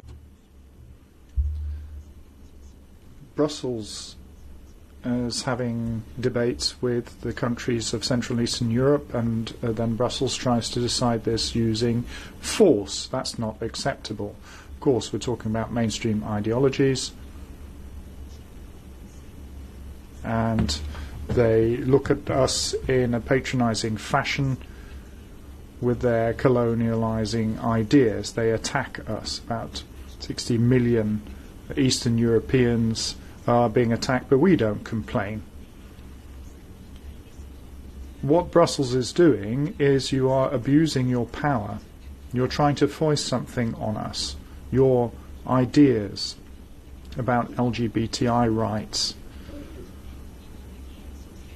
your ideas about the constitutional law and LGBTI values, and that really is undermining Europe. We love freedom, we love our homeland, and for us, cooperation in Europe is much more important than it being undermined. Thank you. Thank you. The next speaker is Andrzej Halicki for 2 minutes. Szanowna Pani Przewodnicząca. President, our future, the future of the Europe we want to build, a strong, active Europe of solidarity. That's what our citizens are looking to us to achieve, and Europe has to be there for the citizens. Poles, as European citizens, also have expectations of action being taken on the climate. This has a particular impact for the younger generations, and we're looking for cooperation and health. There's more to this than just the pandemic and its consequences.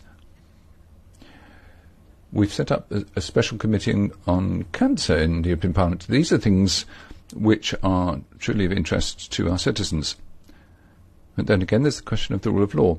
European funds have to be used according to the purpose for which they're intended. There has to be proper monitoring to make sure they get to the right end users. No national government should be interfering with the process. 80% of Poles, according to polls, see their future clearly as part of Europe. Because in Europe they see safety, security and the prospect of development. 88%, that was the finding. In the Polish Parliament, there's only one party with a slight majority, which it doesn't have in the Senate. Polish society wants tolerance, democratic values, and we want to take our place in Europe. That's the statement I wanted to make here.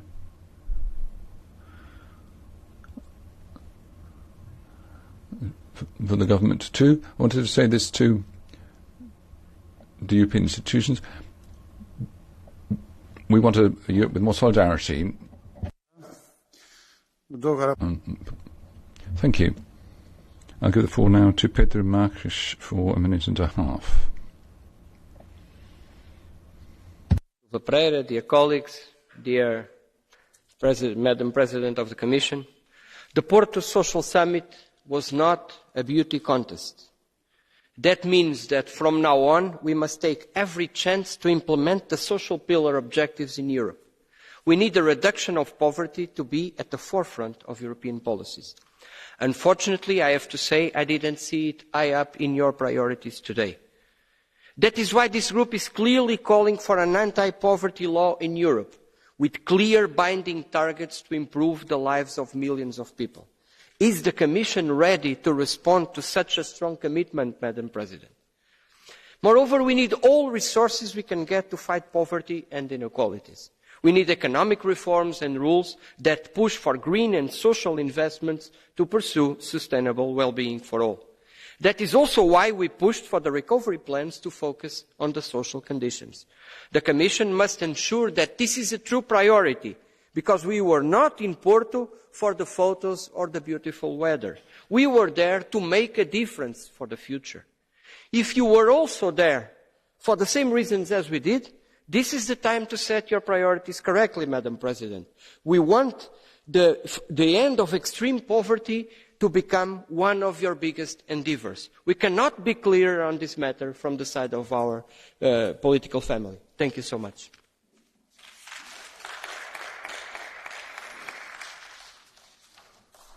Muito obrigado. Thank you. The next speaker is Stéphane Séjourné. He has 2 minutes. Merci, Monsieur le Président, Madame. Thank you, Mr. President. Madam President, colleagues, we're forced to note that the word crisis is part of our everyday language. We all use the words climate crisis, health crisis, diplomatic crisis.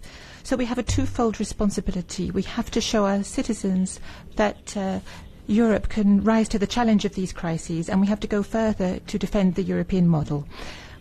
We did step up to the plate. We did launch the recovery plan. We've achieved our European vaccination targets, and the Green Deal that we're working on will make it possible for us to achieve carbon neutrality in 2050. And we also have stepped up to the plate, but we need to go further now, and we need to be more effective in defending Europe. Madam President, defending Europe means being intransigent to defend the rule of law. Defending Europe means having the means to finance ourselves on the basis of own resources. And I heard what you said, Madam, and we certainly won't accept any steps back from these commitments by the Commission. We also want to break the taboo of European defence in an unstable world. We want to have the means to carry out a just green transition, and we want to defend a European digital model which is democratic, which protects our data and which creates new opportunities for our businesses. So to sum up, defending Europe means defending a sovereign Europe. Madam President, we expect of you and of your Commission ambition and effectiveness, and our political group will stand by you. But I would turn to some of my colleagues in this Parliament, as other Renew members have, and call on all of those who are saying that we need to go further and faster, that we should follow through on this. The Nationalists, by the way, who are conspicuous by their absence in the debate, will take every opportunity to get organised together. So we too, we pro-Europeans, should also be more effective in our work. We need to go on the offensive. The Commission's job is to make proposals, but we as parliamentarians need to mobilise and form a coalition for the second half of our mandate. We have 2.5 years left, and we have a huge responsibility.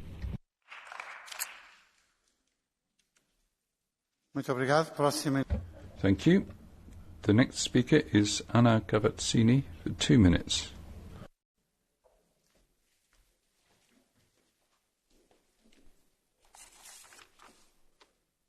Ja, liebe Dear Commission President, ladies and gentlemen, today we're discussing the state of the Union, and to be frank, the state of our Union when it comes to the climate concerns me. The fact that in Greece there are towns and villages which are being burnt down, have to be evacuated, or that in Germany that the masses have to flee from floods, it shows us that we're facing a climate crisis now. President, you have promised to make Europe climate neutral as quickly as possible. And also, you compared this with the humans landing on the moon. Well, this is all well and good, but if you've got the handbrake on, you're not going to make it to the moon. The leading climate scientists are warning that the 1.5 degree limit will be reached before expected. And so we cannot wait until measures are introduced by you come into effect after 2030, because we will be robbing the future of their freedom. Climate protection also requires us to assume global responsibility. Even though the Amazon is just about to collapse, the Commission nevertheless is still keeping to a trade agreement with the Amazon and helps to continue deforestation there. A Green Deal is not just pulling on the handbrake. I want to be clear here. These false words and double standards are not acceptable. We can do more. We have the Nobel Peace Prize. We've generated a single market. Let's review the single market to make sure that it works well. Let's leave fossil fuels behind quickly and have a circular economy that's genuine. And what goes hand in hand with our internal market is our supplies. We have to make sure that supplies are not based on climate destruction and human rights violations. That's why I'm very pleased that today you took on board our green demand to make sure that we are not importing anything that is a product of forced labour. We need to bring an effective end to slavery around the world. Thank you.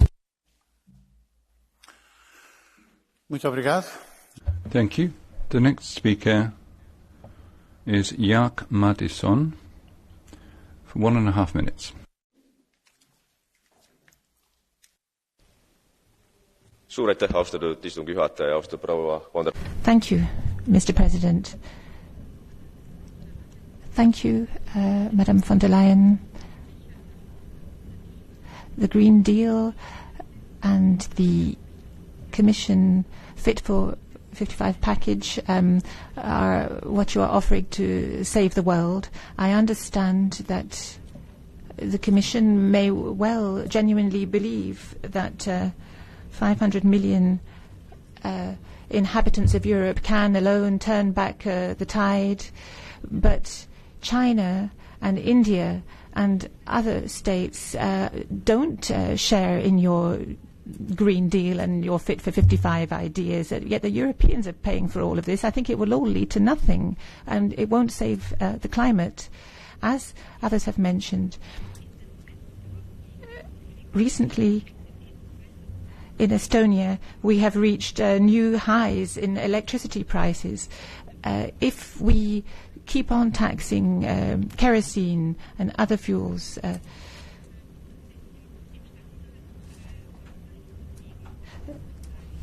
it might all be all right for members of this Parliament or members of this Commission. They'll be able to still afford airfares, but ordinary citizens will only be able to fly somewhere every 3 years or so because of the hike in prices this will entail, and it will also have an impact on our competitiveness. Ms. von der Leyen raised the idea of a European army.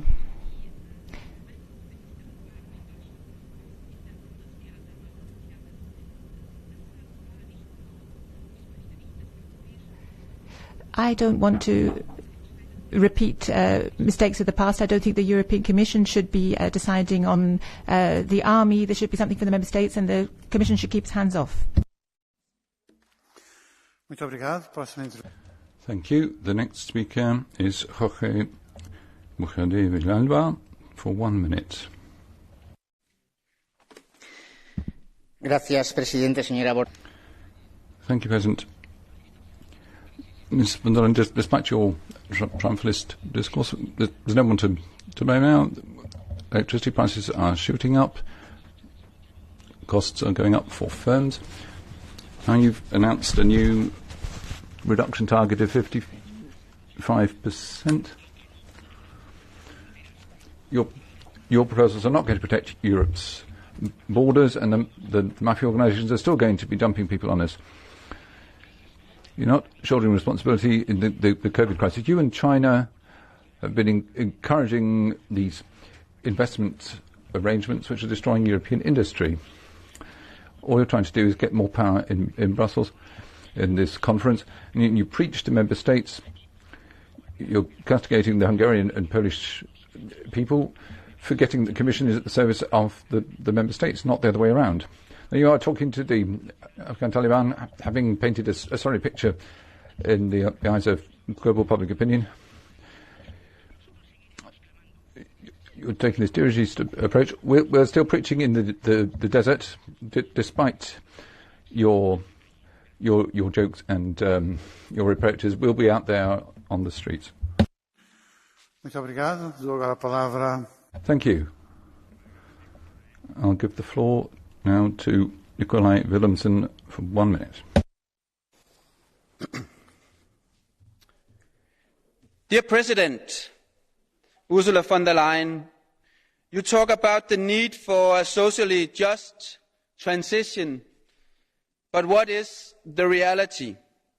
Tens of thousands of construction workers risk losing their lives in the green transition if protections against the deadly asbestos do not go hand in hand with the renovation wave of millions of buildings in Europe. I thought the Commission was committed to a vision zero of work-related deaths. But yesterday, I, as a rapporteur on the asbestos file, received this letter from the Commission warning against the lowering of the limit value, even though we all know this will save lives. Dear President, we do not need sweet words on a socially just transition. We need action.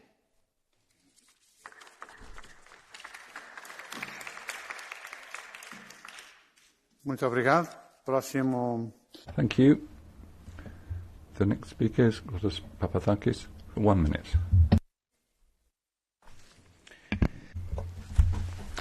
Instead of the state of the inextricably anti-popular EU, I'd rather present you the real state of the peoples, who are without defence in the face of the pandemic, who feel the brunt of the shrinking public health systems, the dramatic shortages of staff.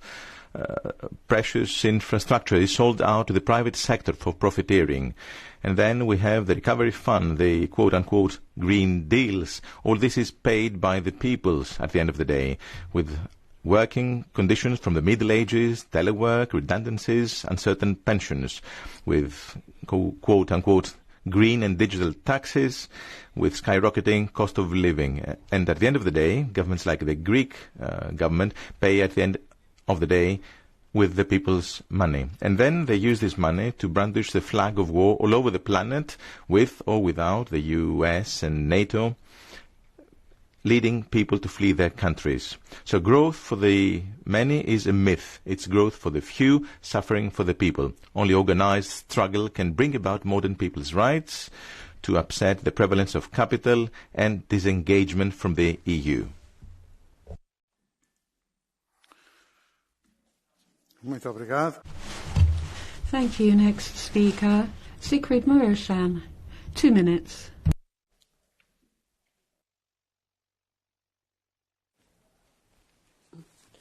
Thank you, Mr. President. President von der Leyen, welcome back to the European Parliament. Dear colleagues, over the course of the last year, we have made together far-reaching decisions. We have together overcome the most difficult part of the pandemic. We have together made decisions to help those people affected by the pandemic and to make sure that the European Union will be stronger in the future. Exactly 1 year ago, we had the will to act together, but we did not have the tools. We did not have a vaccine, we did not have an EU vaccination plan in place, we did not have a budget for the European Union for the next years, and we did not have a recovery plan in place. Due to our common action over the course of the last year, all of these elements are in place, and now we have these tools in place. Now we have to make sure that, particularly in helping the people and the economy recover, money from the European level is well spent. And I have, Madam President, 2 calls to make. Firstly, we have to think when and how we pay back the amounts from Next Generation EU, and we have to make sure that we pay these back without affecting the budget of the European Union in the future, without needing to tell farmers, students or researchers that we have less money for them. And the common answer which we have agreed, Council, Commission and Parliament, is to go for own resources of the European Union to provide stability for the financing of the European Union in the future. And this is why, Madam President, I kindly ask the Commission to make a proposal, as we have discussed, on a digital levy, on a carbon border adjustment tax and on a revision of the European emission trading system soon over the course of the next weeks. And secondly, dear colleagues, we also have to progress with greening and digital. We cannot afford to put the transition towards the green economy on small and medium-sized enterprises and also on people affected by higher bills for electricity, specifically the most vulnerable citizens. Particularly in this global context of increased energy prices, I call upon the Commission, I ask us all together to make sure that we use all the instruments which we have at our disposal and create new instruments if needed to help the vulnerable citizens on this transition to the green economy. As during the pandemic, we have to be on the side of the people. Thank you very much.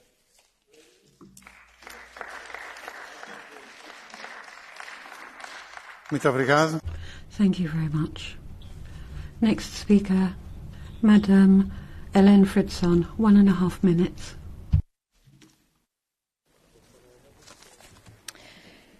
Herr talman, tack. President, thank you very much. Thank you, President of the Commission von der Leyen, for your speech and important promises. Equality, a green and sustainable Europe for the future. That's how we, the Social Democrats, describe the world that we would like to live in. It's high time for the EU to step up the pace. The UN climate panel shows that the climate situation is worse than we thought. The EU's Equality Institute has taken 60 years to achieve equality. My grandchildren shouldn't have to wait until they're 65 before Europe becomes equal. It's urgent. We need a quicker climate adaptation with more green jobs for all.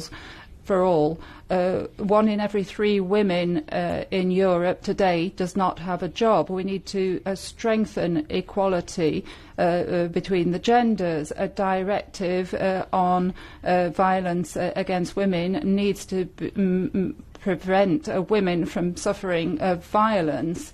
Each member state needs to stand up for our common values, otherwise they shouldn't get any money. So freedom, security, equality. I want to see a green and sustainable Europe where people can believe in the future, and we need to act now. Thank you.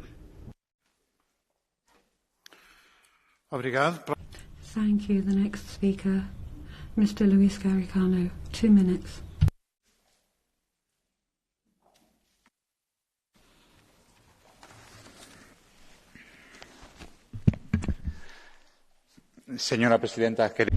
Madam President, dear colleagues, dear commissioners, the state of our union today is robust.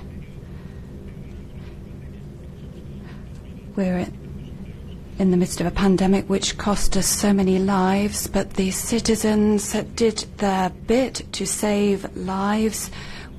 We made sure that our societies didn't stop, that people got vaccinated. And we did meet the challenge in the EU. Europe is useful to its citizens. It's come up with a response to the worst health crisis in a century.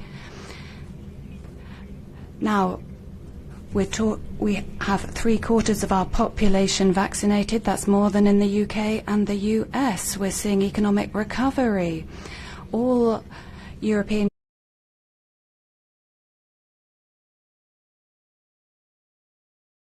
guaranteed loans and direct aid to SMEs. Together we launched an ambitious recovery plan which will put our economies on a greener, more sustainable and more human path.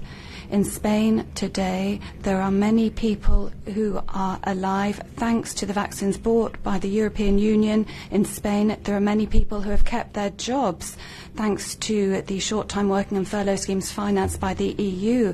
In Spain, many people will find work thanks to the recovery plan. We have managed to get off the ground. We are very lucky to be Europeans. And it's been shown that our model of open and tolerant democracy protects us better from any crisis than nationalism, populism, and so on. And we need to take firm steps against the pandemic still. We need to vaccinate the world. Let's do that. And let's make sure that Europeans can feel even more proud to be Europeans. Thank you very much. Muito obrigado. Thank you. Next speaker, Ernest Utasun, 1 minute. Madam President, I think in your speech it lacked ambition in 3 areas, which for the second part of your mandate, ambition in fighting climate change. The UN report has shown us that we're in the worst scenario, not doing enough, and yet in Brussels we are actually postponing doing everything until 2030. We need to do more and more quickly. Secondly, Afghanistan shows we need to make more rapid progress towards a geopolitical union. And I have to say that the proposal of eliminating VAT for the European defence industry is not the solution. We need to think about ensuring that our decision-making processes are more agile, with more involvement of the Member States. The Commission needs to lead that. And then the third area is a new framework for economic governance. You didn't say much about that subject today. I do understand your prudence. But if we want actually to have a fair resolution of the economic crisis, we can't use the paradigm we had before, and deep reform will be necessary over coming months. Thank you. Muito obrigado. Thank you. Next speaker, Harold Wilimski, 1 minute.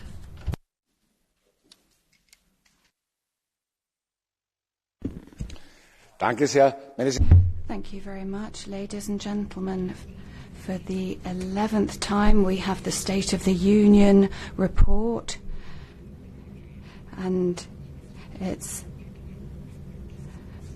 not just the title that's been copied from the US.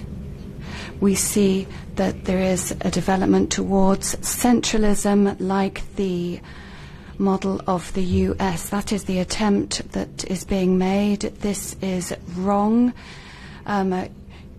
Europe is a Europe of diversity, and we hear the same things over and over again about the climate. The European car industry is being destroyed. And then migration, and we've seen mistakes since 2015. More and more people are coming in as asylum seekers, but 3/4 of them don't actually need protection. So, State of the Union, it's a real breakdown, climate hysteria, a migration policy which takes Europe's identity away. Change your policy, then we will do better with the State of the Union. Thank you. Muito obrigado. Thank you very much. Next speaker is Mr. Krasnodebski. 1.5 minutes.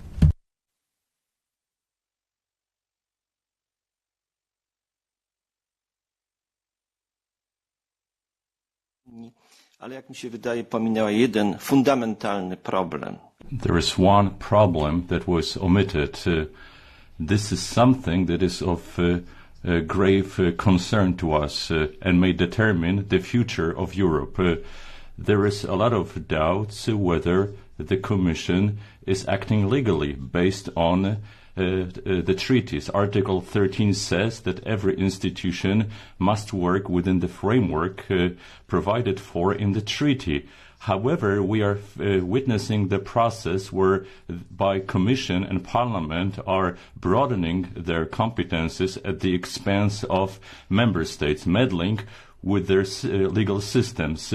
As far as it was only Poland and Hungary, we could have ignored it. We could say that these countries are not adhering to the principles of the rule of law. However, the same voices are coming from other member states. Michel Barnier, for example, talked about the legal supremacy that must be won over by France. This is not only an electoral trick, because Andreas Voskur from the Constitutional Tribunal said that the Commission and the Court are trying to build the federal state. It was confirmed and corroborated by others, also by German lawyers in the communication published in the German press. So there is no doubt that we are dealing with a great issue. Commission is forgetting that it is not a super government which is above national governments. We should deal with this issue, and we will be discussing this during the conference on the future of Europe. This is a great problem. This refers to the very architecture of the European Union. Thank you very much. Thank you, Mr. Chairman. Thank you, Madam President. Muito obrigado. Thank you very much. Next speaker, Madam Björk, 1 minute. President von der Leyen, as usual, you paint a very nice picture of what Europe is doing, but that's not the case. We have a climate crisis. The scientists and young people, if you listen to them, are saying that not enough is being done. We need to do more, and we need to do it quicker. The left is also standing up for protection being given to those who flee. We do not accept the migration policy currently at play. And to those listening to us, I want to say that the left is the only group standing up against militarisation. And now we're talking about an EU army. Put the money into equality. That would be a better solution. And I also see that democracy and rule of law come right at the end of your speech. But those are the building stones for our future. It's time to get down to work. Companies should not be determining our future. Muito obrigado. Thank you very much. Next speaker, Martin Gilgizi, 1 minute.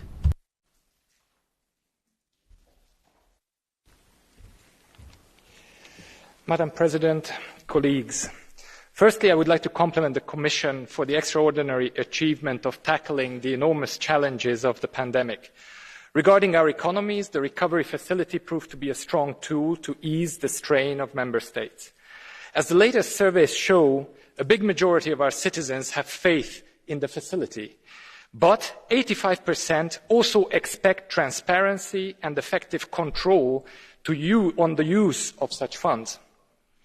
Now, in Hungary today, we have an authoritarian government that effectively uses European funds to deconstruct rule of law, the finance minister of which already openly speculates on leaving the EU if finances are withheld, while a two-thirds majority of Hungarian citizens are pro-European.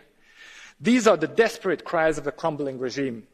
Madame von der Leyen, I listened carefully to your nice words on European values, but also heard the gobbledygook on safeguarding them.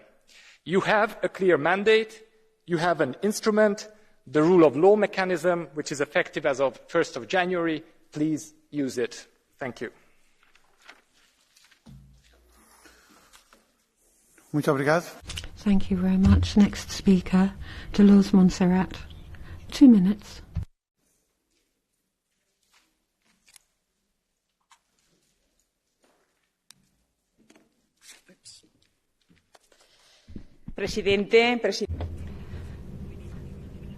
President, Madam President, the day of democracy is the best day to hold this debate. We've seen various crises affecting the EU over decades, and we have lost our loved ones. People have lost jobs recently. We've seen Brexit, nationalism.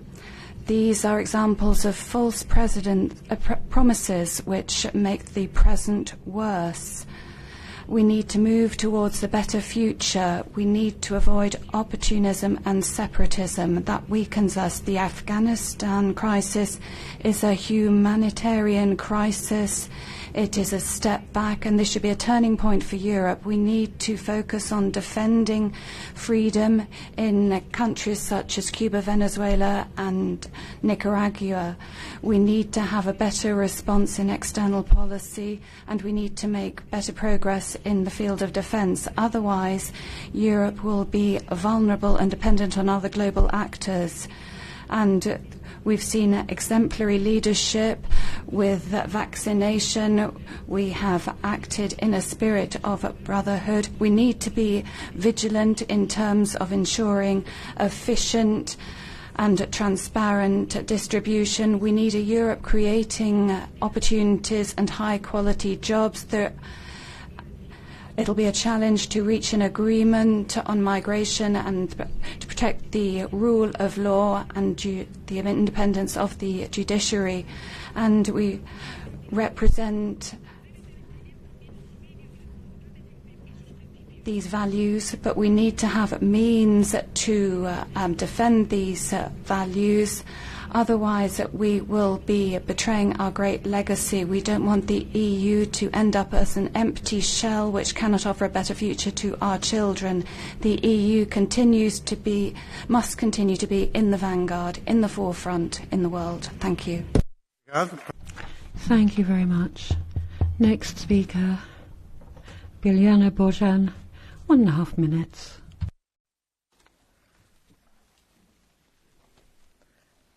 Thank you, Mr. President. Every crisis presents an opportunity as well, but only if we have the courage to do great things. Our recovery plans obligate member states to invest into digital infrastructure and sustainability. We must use this opportunity to develop new economic models, which will in turn create new, better and more sustainable jobs.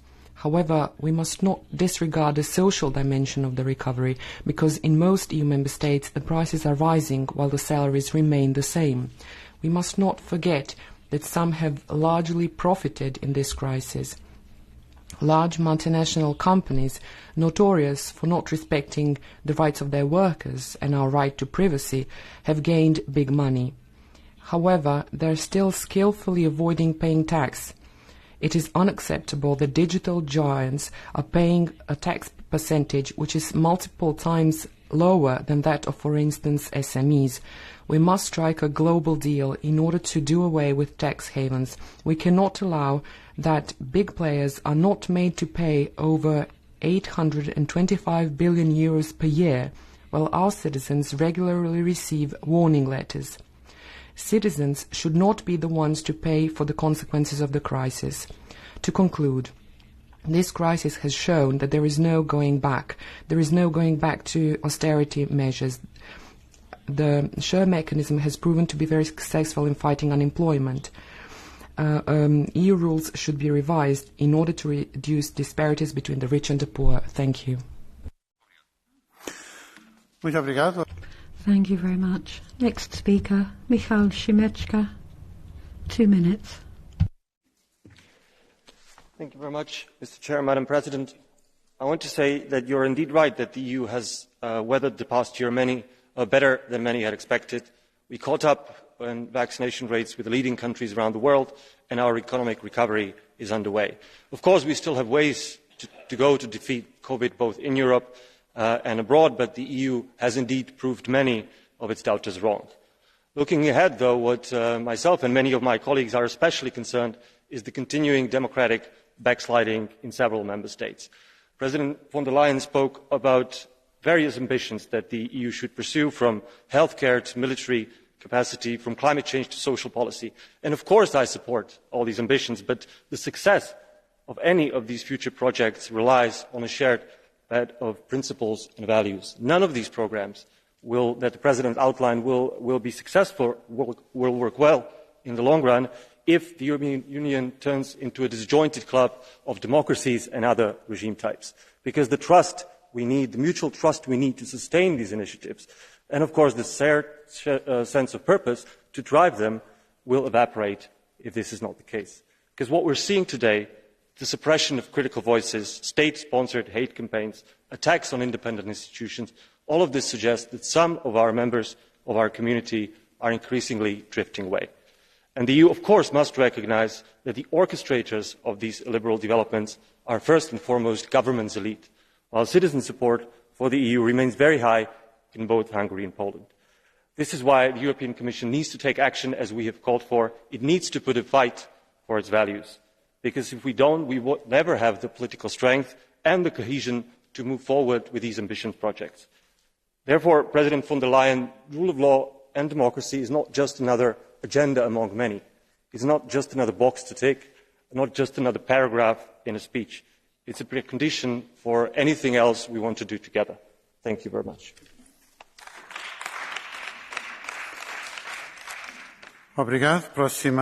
Thank you. Next speaker, Salima Yenbu. 1 minute.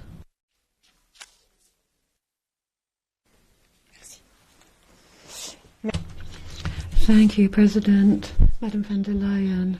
Jean Monnet wrote that humans only accept change when they're required to, and that's only when there's a crisis.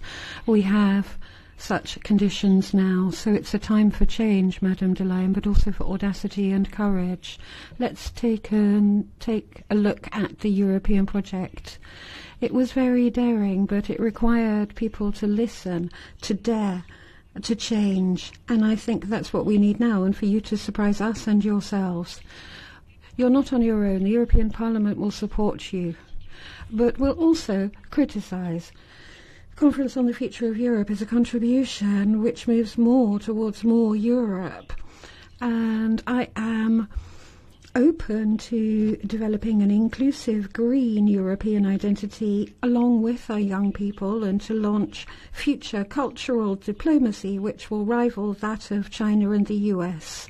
Please, Madam von der Leyen, be our Jean Monnet of the 21st century. Thank you. Thank you. Next speaker, Herov Annemans. 1 minute. Mevrouw de commissievoorzitter, u hebt hier vanmorgen breed... Madam President, you've set out at length that the EU wants to extend its powers, take more powers from the member states. It's no longer cooperation, it means one single state. Now, we're talking about 116 parties from all our nations. We're representing the freedoms of the European people. We're in favour of European cooperation, but it has to be cooperation. We shouldn't get the feeling that people's rights are being slowly taken away, their rights to decide on their own future. The European Union is the playground of radical forces wanting a Europe without nations. We believe in a Europe of nations on the basis of respect for history and specificities and the values uniting our nations, but we don't want to... Thank you. Next speaker, Het Bourgeois. 1 minute. Mevrouw de voorzitter, u zet heel terecht... Madam President, you quite rightly said that we need structural reforms, 5G, but the whole single market needs to be completed, particularly with a view to our SMEs. We need subsidiarity and diversity to be put at the core of your policy, and I've heard nothing about that. Citizens want their jobs to be protected. It's good that you're talking about cyber security, but we also need a proper functioning migration pact and instruments against dumping. We need the EU to be a global actor. We need to be the engine of multilateralism. We need more free trade agreements, and we need to be players for freedom and stability. Yes. Thank you. Next speaker, João Pimenta Lopes. 1 minute.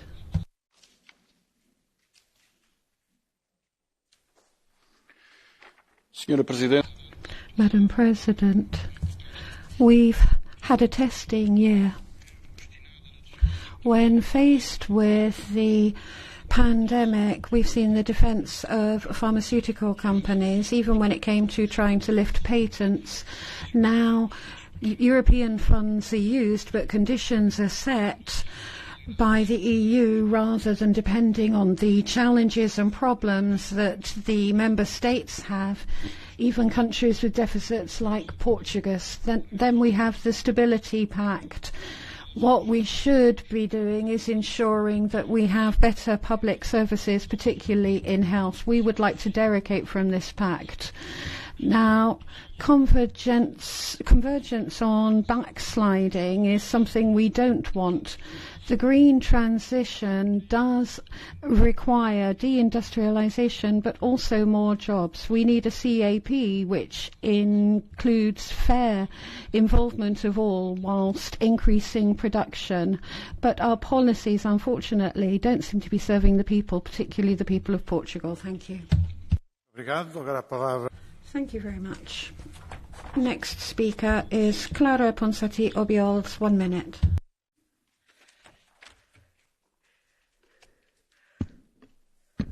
Obrigado, Presidente. President von der Leyen, thank you for speaking so eloquently of the Union's challenges with the rule of law. Too bad that you were not very precise, but I presume you were referring to Spain. Yes, Mr. Sanchez is not talking of dialogue. Yes, 9 political prisoners are finally home after years in jail. But the prosecution of Catalan dissidents, including state espionage of political opponents, goes on unrelenting. Yesterday, it was announced that 13 activists will have to stand trial on accused terrorism charges that are totally fabricated.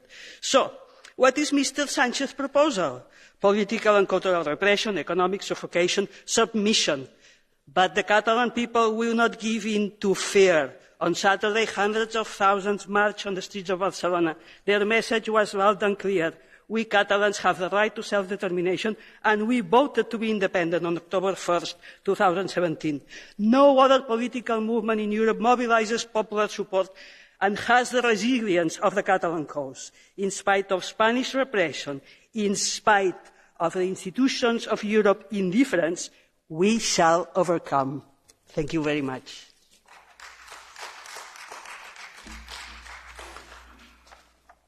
Muito obrigado. Thank you very much. Next speaker, François-Xavier Bellamy, 2 minutes. Madame la Présidente, vous avez... Madam President, you gave a lucid diagnosis and a roadmap. You spoke about the independence of our countries vis-à-vis Asia. You talked about protecting health. We need to protect ourselves against future crises, which will come when we least expect. Now, the multiplication of climate standards will mean that we'll get more imports from China. The taxonomy will mean we'll depend on Russian gas.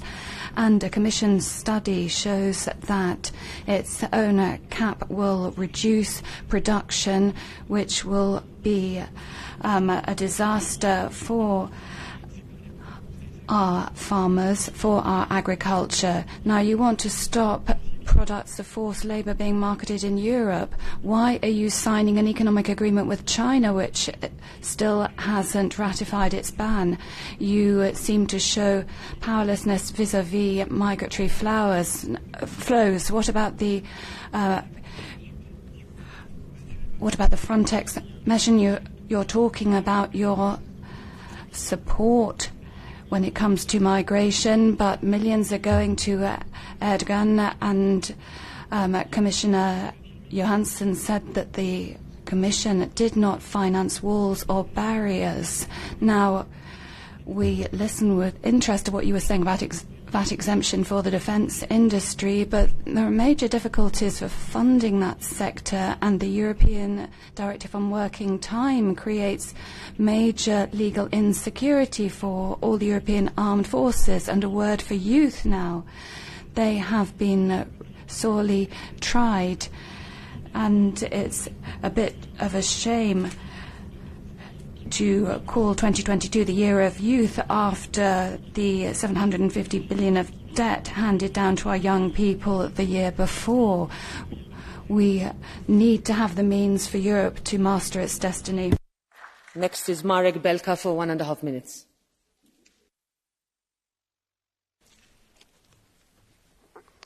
Madam Chair, Madam President, the last 2 years were a testing time for the European Union.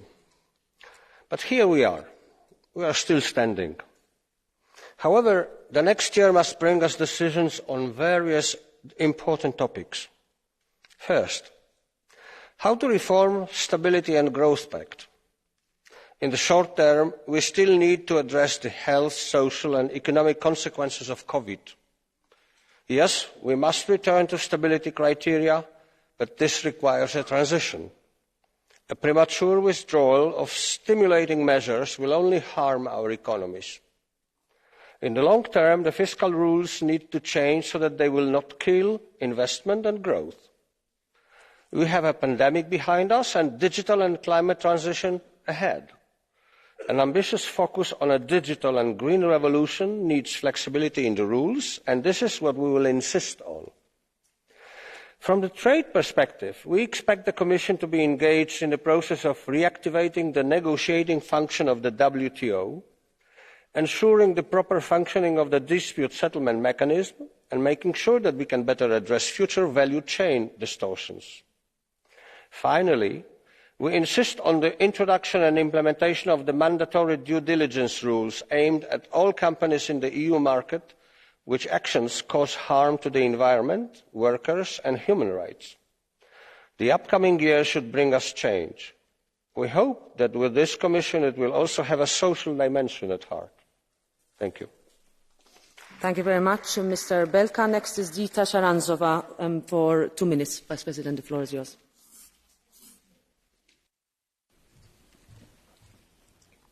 Thank you, Madam President, dear colleagues. This has been an incredibly tough year, but we are now seeing the light at the end of the tunnel and looking to our economic recovery. We need to get back on our 2 feet and regain competitiveness as soon as possible. We now have the money, but the policies we adopt and the kind of business environment we create will determine how we emerge from the crisis and how quickly. The approach we take on digital and climate transitions are key. While we shape this new digital decade, we must be careful to avoid over-regulating, which will just hold our companies, especially SMEs, back. We need them to be free to innovate and thus grow. We must fight the isolationism, protectionism tendencies in the name of European sovereignty.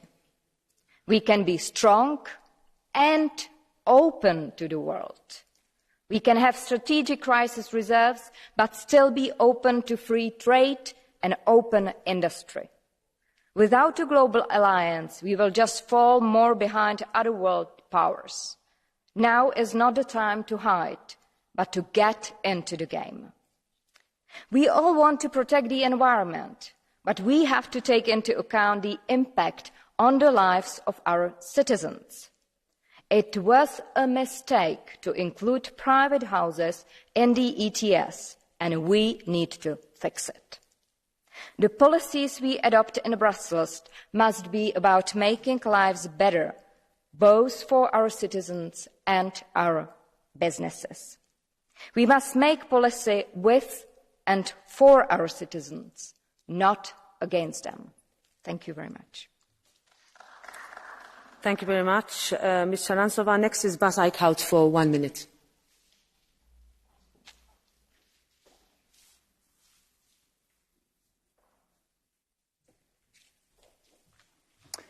Thank you very much, and thank you, Madam President, for your State of the Union, which had quite a lot of good proposals. But of course, in 1 minute, I will have to focus on the criticism. You will understand that. First of all, on the Green Deal. You probably still have to explain your own group that the Green Deal is the jobs deal. They still don't get that. So work to be done there as well. But also in your own college, I have the feeling that some of your colleagues are feeling a bit like, oh, after Fit for 55, our work is done. The work is only beginning. And for example, on state aid, we do expect also that here the Commission is delivering, so I'm looking also at Madam Vestager for that. On corona, vaccination, it was a bit too self-congratulatory. Because the global vaccination, that is our key challenge now, and here COVAX is not enough. Mentioning a State of the Union without using the word patent is a bit of a problem. And last point on the rule of law. You absolutely had good words on that, but now you have to apply the instruments that you have since the 1st of January, because the rule of law is really our basis of a European Union with the soul that you want. Thank you very much. Thank you, Mr. Eickhout. Next is Peter Kofod for 1 minute.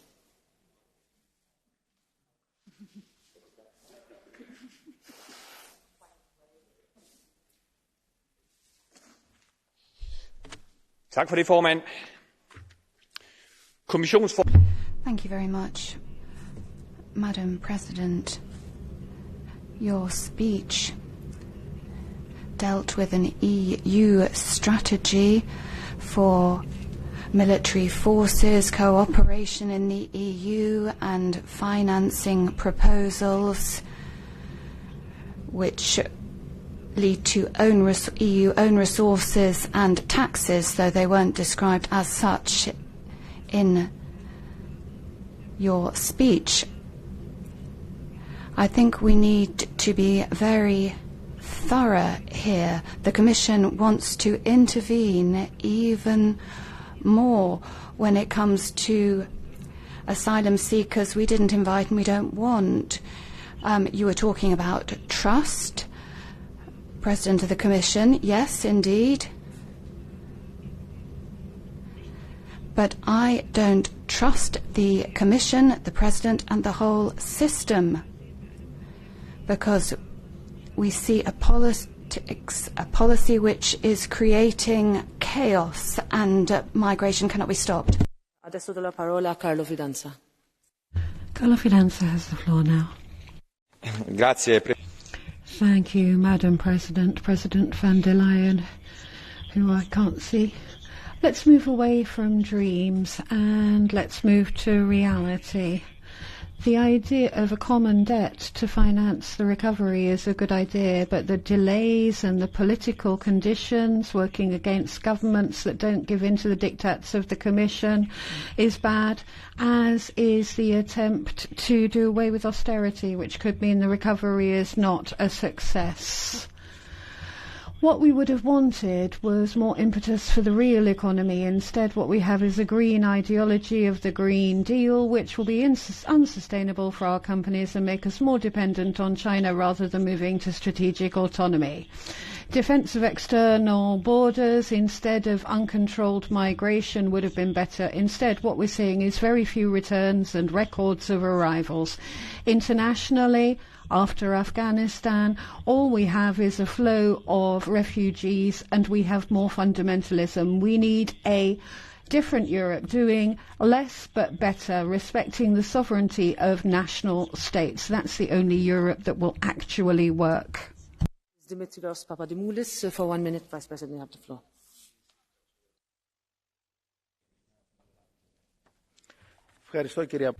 Thank you, Madam President. In order to achieve the objectives that Ms. von der Leyen outlined in her presentation, we need to be bold in what we do, not only words. 5 priorities. Serious changes in the Stability Pact for deficits and debts in order to strengthen social cohesion and to avoid a new debt crisis and savage austerity in the South. Bolder measures and more funds to reduce social inequality, disparities which are increasingly and dangerously growing. Stop tax evasion of big companies, more ambitious objectives in order to deal with climate change as science requests, and a stronger community budget with new own resources. Fine words are not enough. We need bold deeds. Thank you. 1 minute.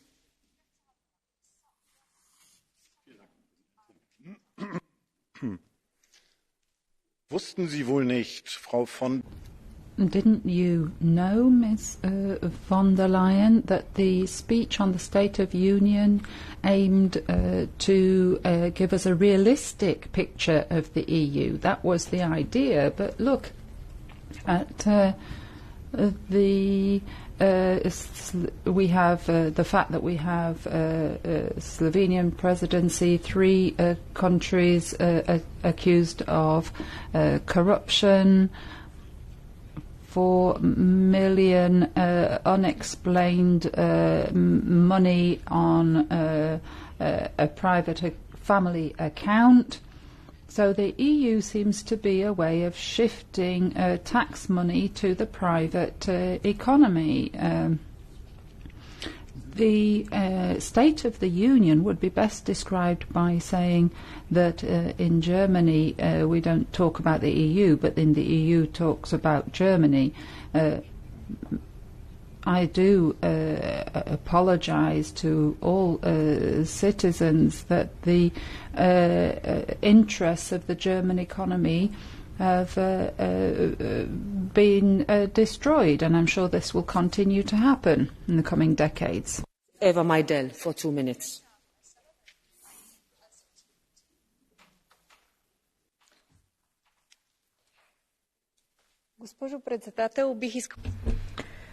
President, I should like to thank you for your speech. I think that Europe now needs to be visionary, but it also needs security and stability until it manages to leave behind the different crises in which it has found itself. As you have said, crises have always been our strongest allies because they make us develop. They give us a painful signal of our mistakes and of what we need to change. This is how we have created many of our institutions which have made our union stronger today. But my question is, did Europe learn its lesson of the refugee crisis of 1915? Have we forgotten what that crisis had inflicted on our union? Have we forgotten the fears it embedded in our societies? Have we forgotten it turned into a fuel into the engine of extreme populists? After 2019 and the elections results, we seem to have forgotten this. After what has happened in Afghanistan, all these unlearned lessons may turn into a tremendous failure for Europe. Now we are welcoming people who are much more foreign to our culture, but who need much more protection. So we need to assess who can be accepted and who cannot. Our borders can become borders under tremendous pressure, but have we protected them? We need a real border protection from Frontex. States like Bulgaria, Greece, Malta will again face the major inflows. Have we changed the Dublin regulation in order to distribute more evenly the burden? Will Bulgaria, Greece and Cyprus again turn into the wounds of Europe? Do we have a plan? Europe will look unserious unless it learns from its own experience, and I hope all the institutions will do that.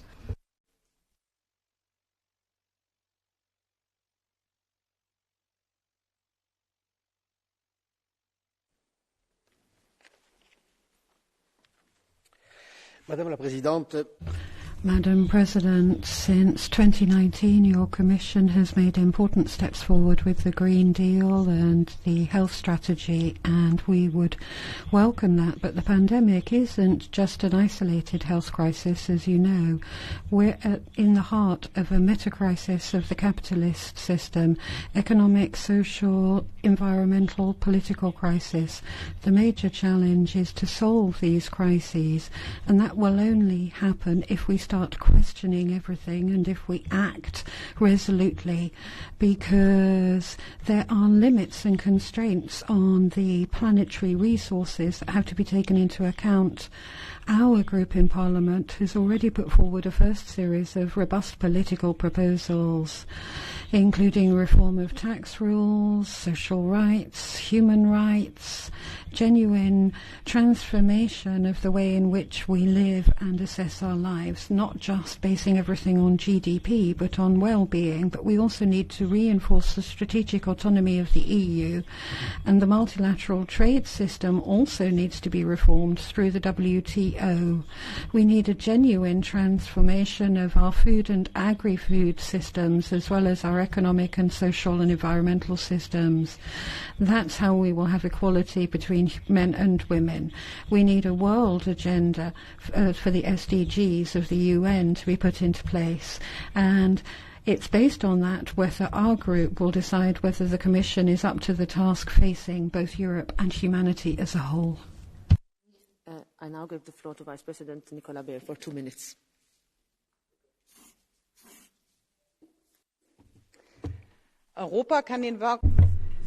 Europe can keep its head above water, yes. It can make contributions to solve crises. Yes, it can do that, but that's not enough.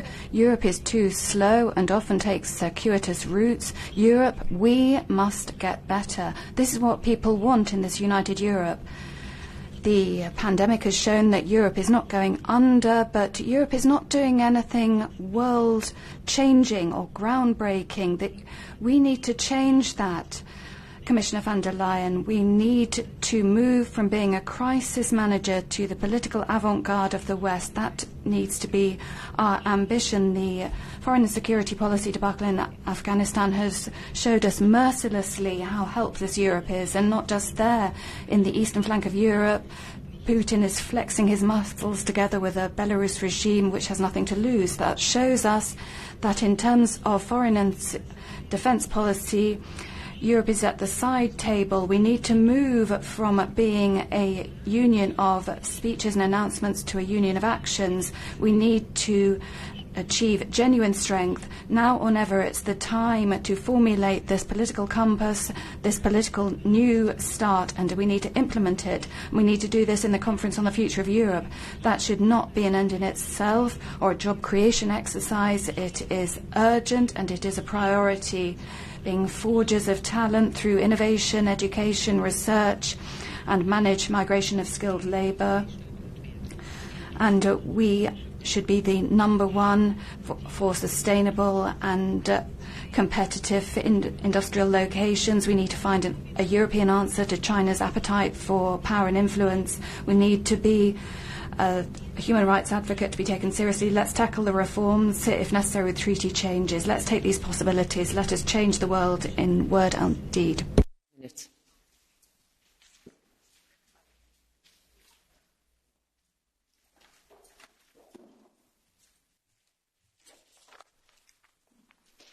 Pani Przewodnicząca. Madam President, 2 years ago, I was hoping that the term of this Commission would be time for development and not the time for maintaining status quo, that it would be the time of civil society and the people of science and not the time of lobbyists.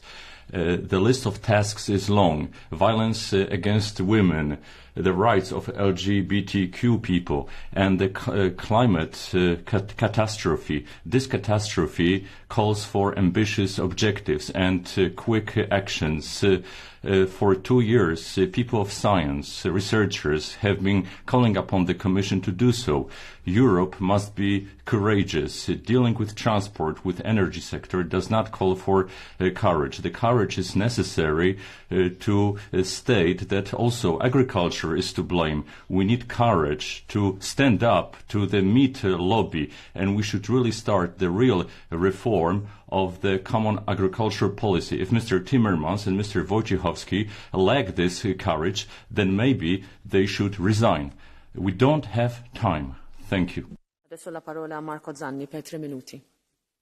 Marco Zanni now, 3 minutes. Grazie. Thank you, President von der Leyen.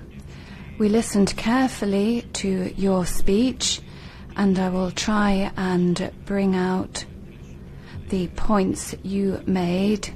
First of all, the most urgent issues, the response to COVID and the economic crisis.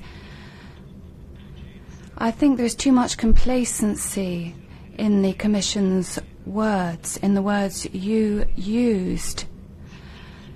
I wouldn't describe today's situation as a success. There has been a change of direction. Of course, you came to us, to this Parliament in January, acknowledging mistakes, but today not enough has been done. We have to thank the states who have really set the machinery in place for vaccination, which isn't really the merit of the European Commission. Correcting a course is really something to think about rather than be complacent about. And then when it comes to economic recovery, you talked about the next generation EU. Let's look at what it is. The first funds came in a year and a half after the crisis. Time has been lost, and we're a long way behind in terms of jobs, of getting back to pre-pandemic levels. And then there's a new subject, defence. You have launched a project which will be discussed. I think the Western forces already exist in NATO. You cannot do without the UK and cooperation with the USA. There's always the problem with money. All too often, we've benefited from the umbrella of our American allies, and the states haven't done their duty to invest in defence. And you are former defence minister. I'm sure you're very well aware of this. On the green issues, the Green Deal, a lot of work has been done on this. But I think we've had enough of ideological approaches. We need pragmatism. The transition that the Commission has constructed is a transition for the wealthy. It's not the right one. It's not an ecological transition, it should not be weighing on the shoulders of the least well-off. And President Timmermans is number 2 in your commission, which you talked about as a political commission. Now it's the politicians who have to decide how to redistribute the costs of the transition.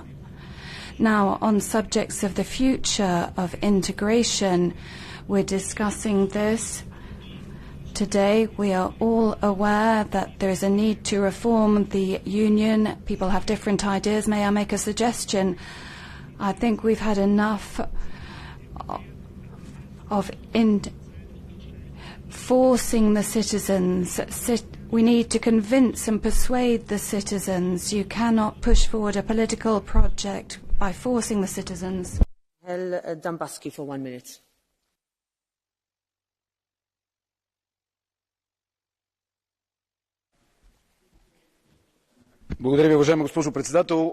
Thank you, Madam Chair, Madam President of the Commission, colleagues. The State of the Union can be described in one sentence. It would be comical if it was not tragic. We have a few crises facing us: migrants, economic and health.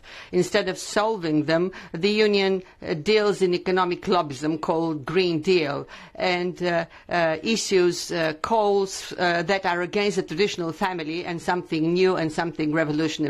In this, Mr. Timmermans, congratulations for your mask. It shows that you care for this truly important issues. While the European Union is dealing in this, our competitors are developing and making progress. In China, the factories are working and are selling us cheap, and they are attracting our own working force. This happens because when there are weak politicians, they create difficult times, and the policy you're leading, Madam President, is weak. You cannot choose the prevalence of law. We cannot give promotion to human rights. This factor, this union will become strong if it goes back to its roots, the Christian family, zero migration and protection of self-identity. Thank you. No.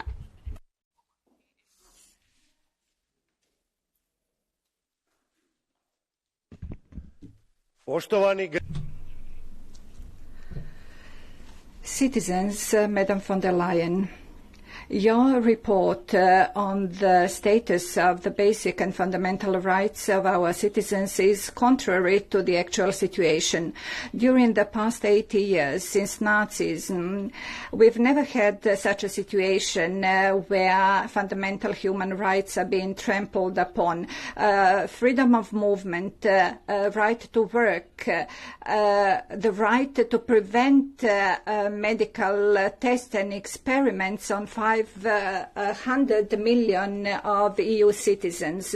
It is the right of every citizen to make decision about his health, his life, and his freedom of movement. We have gone back on several centuries of development of medicine.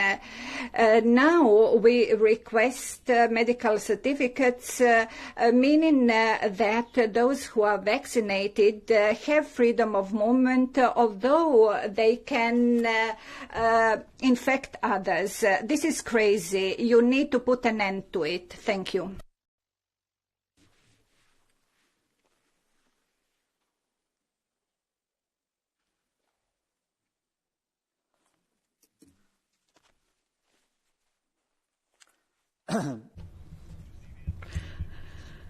President Metsola, President von der Leyen, the speech from the President of the Commission does show the differences of the European Union.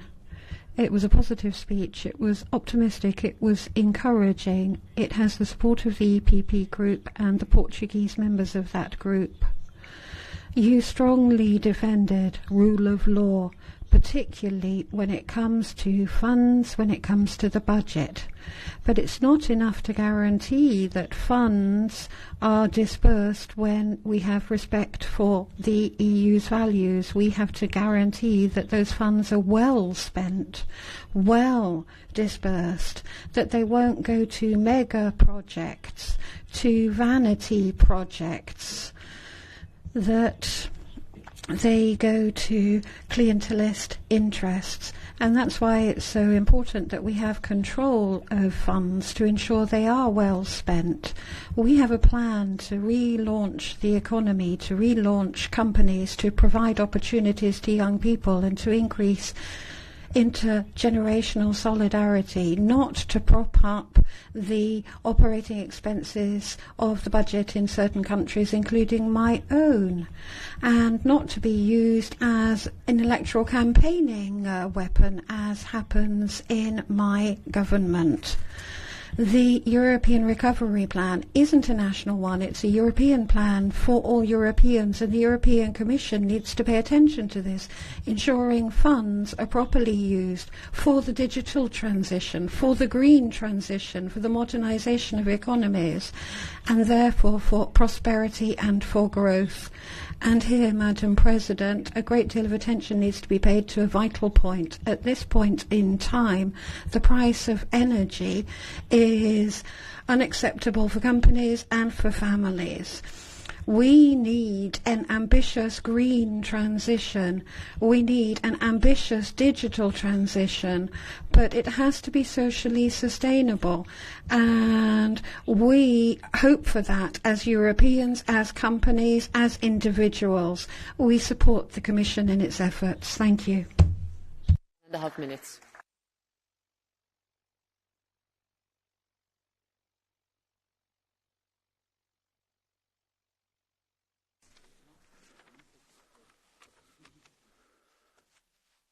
Thank you, Chair, Madam President, Commissioners. In the last 1.5 years, we all lived under the dark shadow of COVID-19 crisis. But Europe withstood it. We did fairly well. However, now we're entering the most important period, the period of delivery, because we have an unprecedented instrument in our hands, This is the Next Generation EU recovery package. But we need to work hard in order to make it a success. And there are three major criteria and preconditions to make it happen. First, we don't need to come to the situation before the crisis. We need the recovery to lead to a sustainable development, economy and society for Europe, both environmentally and socially. Second, if we want the green and the digital transitions to be successful, we need to provide the tools that it is just. And we need resources in order to make the buffers and protect those who will suffer. Thirdly, rule of law and democracy are of paramount importance for the socialists. You now, as Commission, have all the instruments to provide them in the use of the resources of the fund. So please use them. If we follow these three preconditions and criteria, I think that in 1 year we shall be even more optimistic about the future. Thank you very much. Thank you very much. Next is Sophie in 't Veld for 1.5 minutes.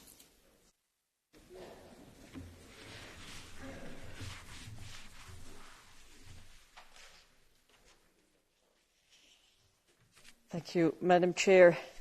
President von der Leyen, you have today presented a list of ambitious plans, but in its current state, the European Union cannot deliver. We support most of your plans wholeheartedly, but intergovernmental Europe is sclerotic and paralysed, and the European Council has become the graveyard of many crucial initiatives. Migration Pact stuck. Geopolitics, Europe is a midget. Rule of law, talk, no action, and Europe is quietly but steadily losing ground in the global economy. The Green Deal is a great plan, but national governments have already started to unpick it. You mentioned rightfully the lack of political will, but let me finish that sentence for you. The lack of political will of the national governments. And yet the Commission is making itself the most loyal servant of the Council, while Community Europe has been losing ground. But dear colleagues, let's also look at ourselves. If the Commission is cozying up to the Council, it's because it smells where the power is.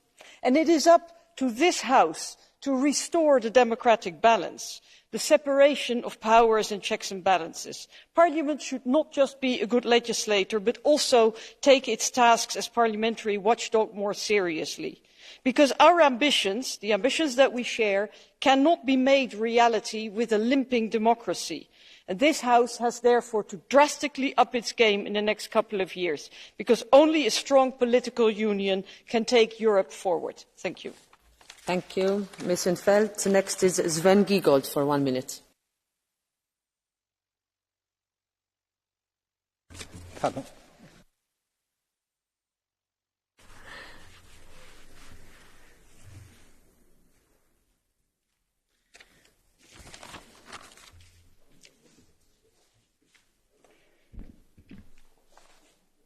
Frau Kommissionspräsidentin. President of the Commission, colleagues, Europe's Green Deal is without any doubt the greatest climate protection programme that an EU Commission has ever proposed for a whole continent. But after this crisis summer, we need more speed and more ambition. These are central problems. The problem is not a lack of notifications from Brussels, but a lack of action on the part of member states. Looking at Germany, I see a great gap between German ambitions and European ambitions in climate policy. The German government wants to postpone measures. It has not implemented the text on renewables, and with Nord Stream it's going the wrong way. So Germany is putting the brakes on Europe's climate policy, and that's why for European climate protection we also need a German federal government that can act for climate protection. Thank you, Mr. Giegold. Next is Christian Terhes for 1 minute.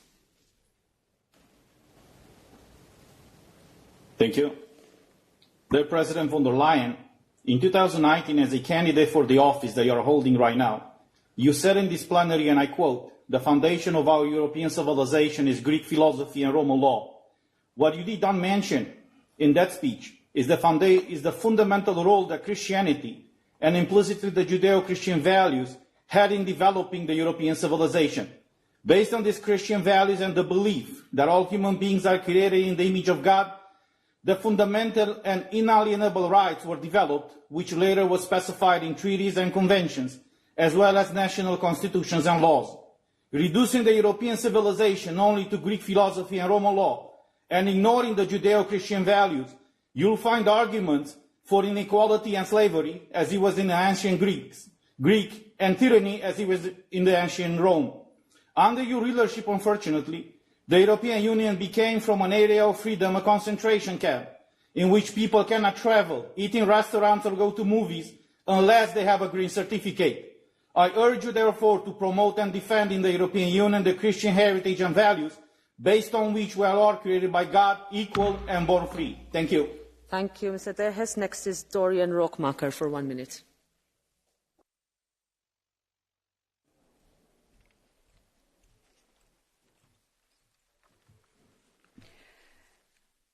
Thank you, Chair. Today, the President of the European Commission set out the agenda for the coming year. The agenda is hyper-ambitious. The President speaks of the Team EU, but we have never been more divided. Action is reaction. If the Commission tries to force Member States with legal actions, it will only create more opposition. You may not like or trust Orban or Morawiecki, but the majority of voters do, and we have to respect democracy. Second, transparency is key. Every EU citizen should be able to see what's going on. The technique is available. We can start tomorrow. Finally, to create a real working union, we must connect in real life free movement of persons by high-speed rail. That creates a world of opportunity for all. It's green, it's accessible and it's safe. Respect, transparency and tangible results. This will bring Europe closer together. Thank you. Next is Esther de Lange for 1.5 minutes.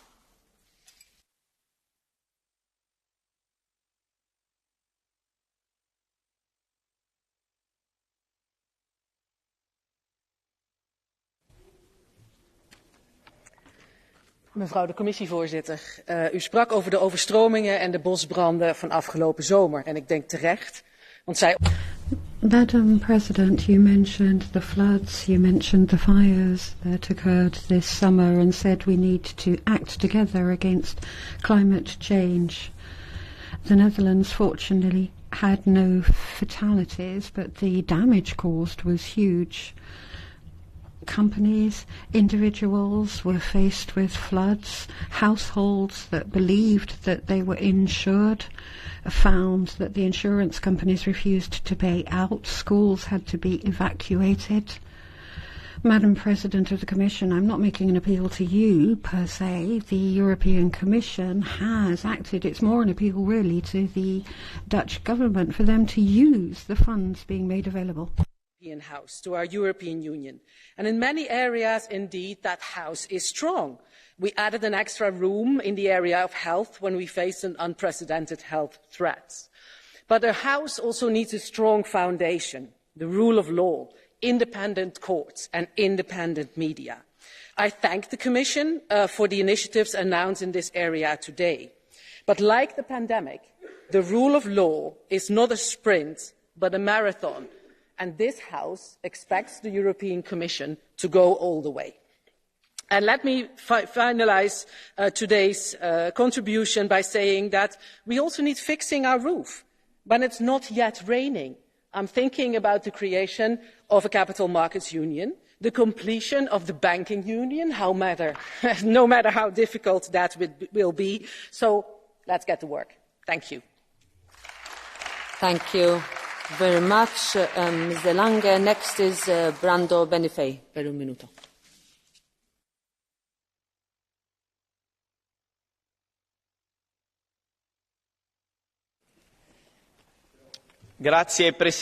Thank you, President.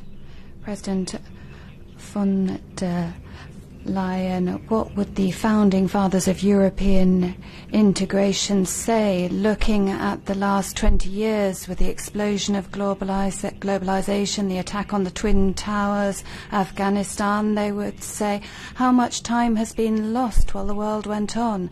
But today we're finally on the right track. The disasters we've seen have led to a reaction. We're now seeing attempts to reform budget rules, pooling debt, the construction of a social Europe, technological sovereignty, ecological transition, humanitarian corridors, common defence, and LGBT rights, women's rights. On all these subjects, you've used courageous words, Madam President. The Parliament needs to do its part. It may seem impossible to have a Europe of solidarity and democracy, but it is possible. It needs to be done. Thank you. Benifei, next. Thank you.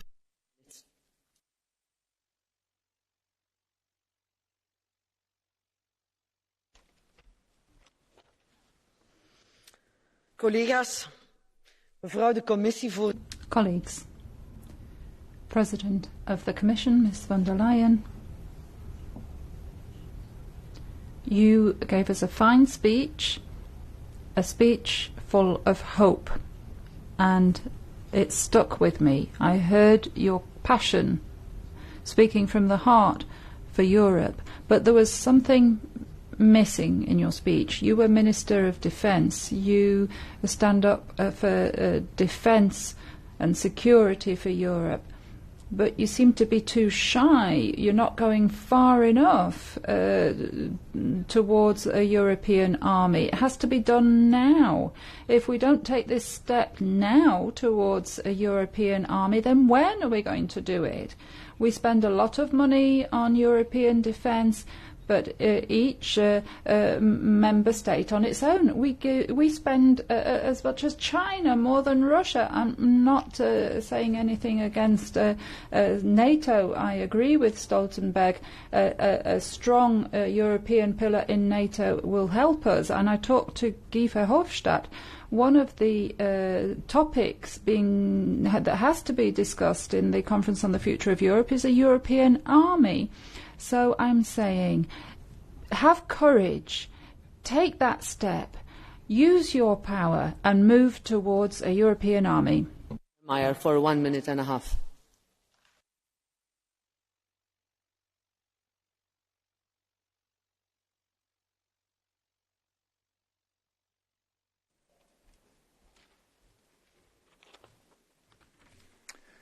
Thank you very much, Madam Chair. Madam President, dear colleagues, dear guests.